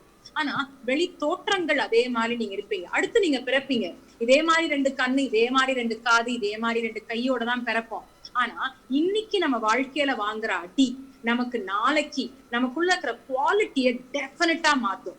நீங்க better and better quality and hybrid குவாலிட்டியா மாறி ஒன் ஃபைன் டே இந்த உலகமே மெச்சுற அளவுக்கு நீங்க ஒரு அர்ஹாட்டாக, ஒரு புத்தராக, ஒரு போதிசத்வராக, ஒரு உலகத்துக்கு முன்னோடியான ஒரு லீடராக நம்ம கண்டிப்பான முறையில செயல்படுவோம் அப்படிங்கிற கருத்தோட இன்னைக்கு இந்த டாக்கை வந்து நம்ம ஃபினிஷ் பண்ணிக்கலாம். Thank you all of you. Atma Namaste. Thank you for taking part in this wonderful session. உங்களுடைய participation is highly appreciated. We appreciate your time and your effort.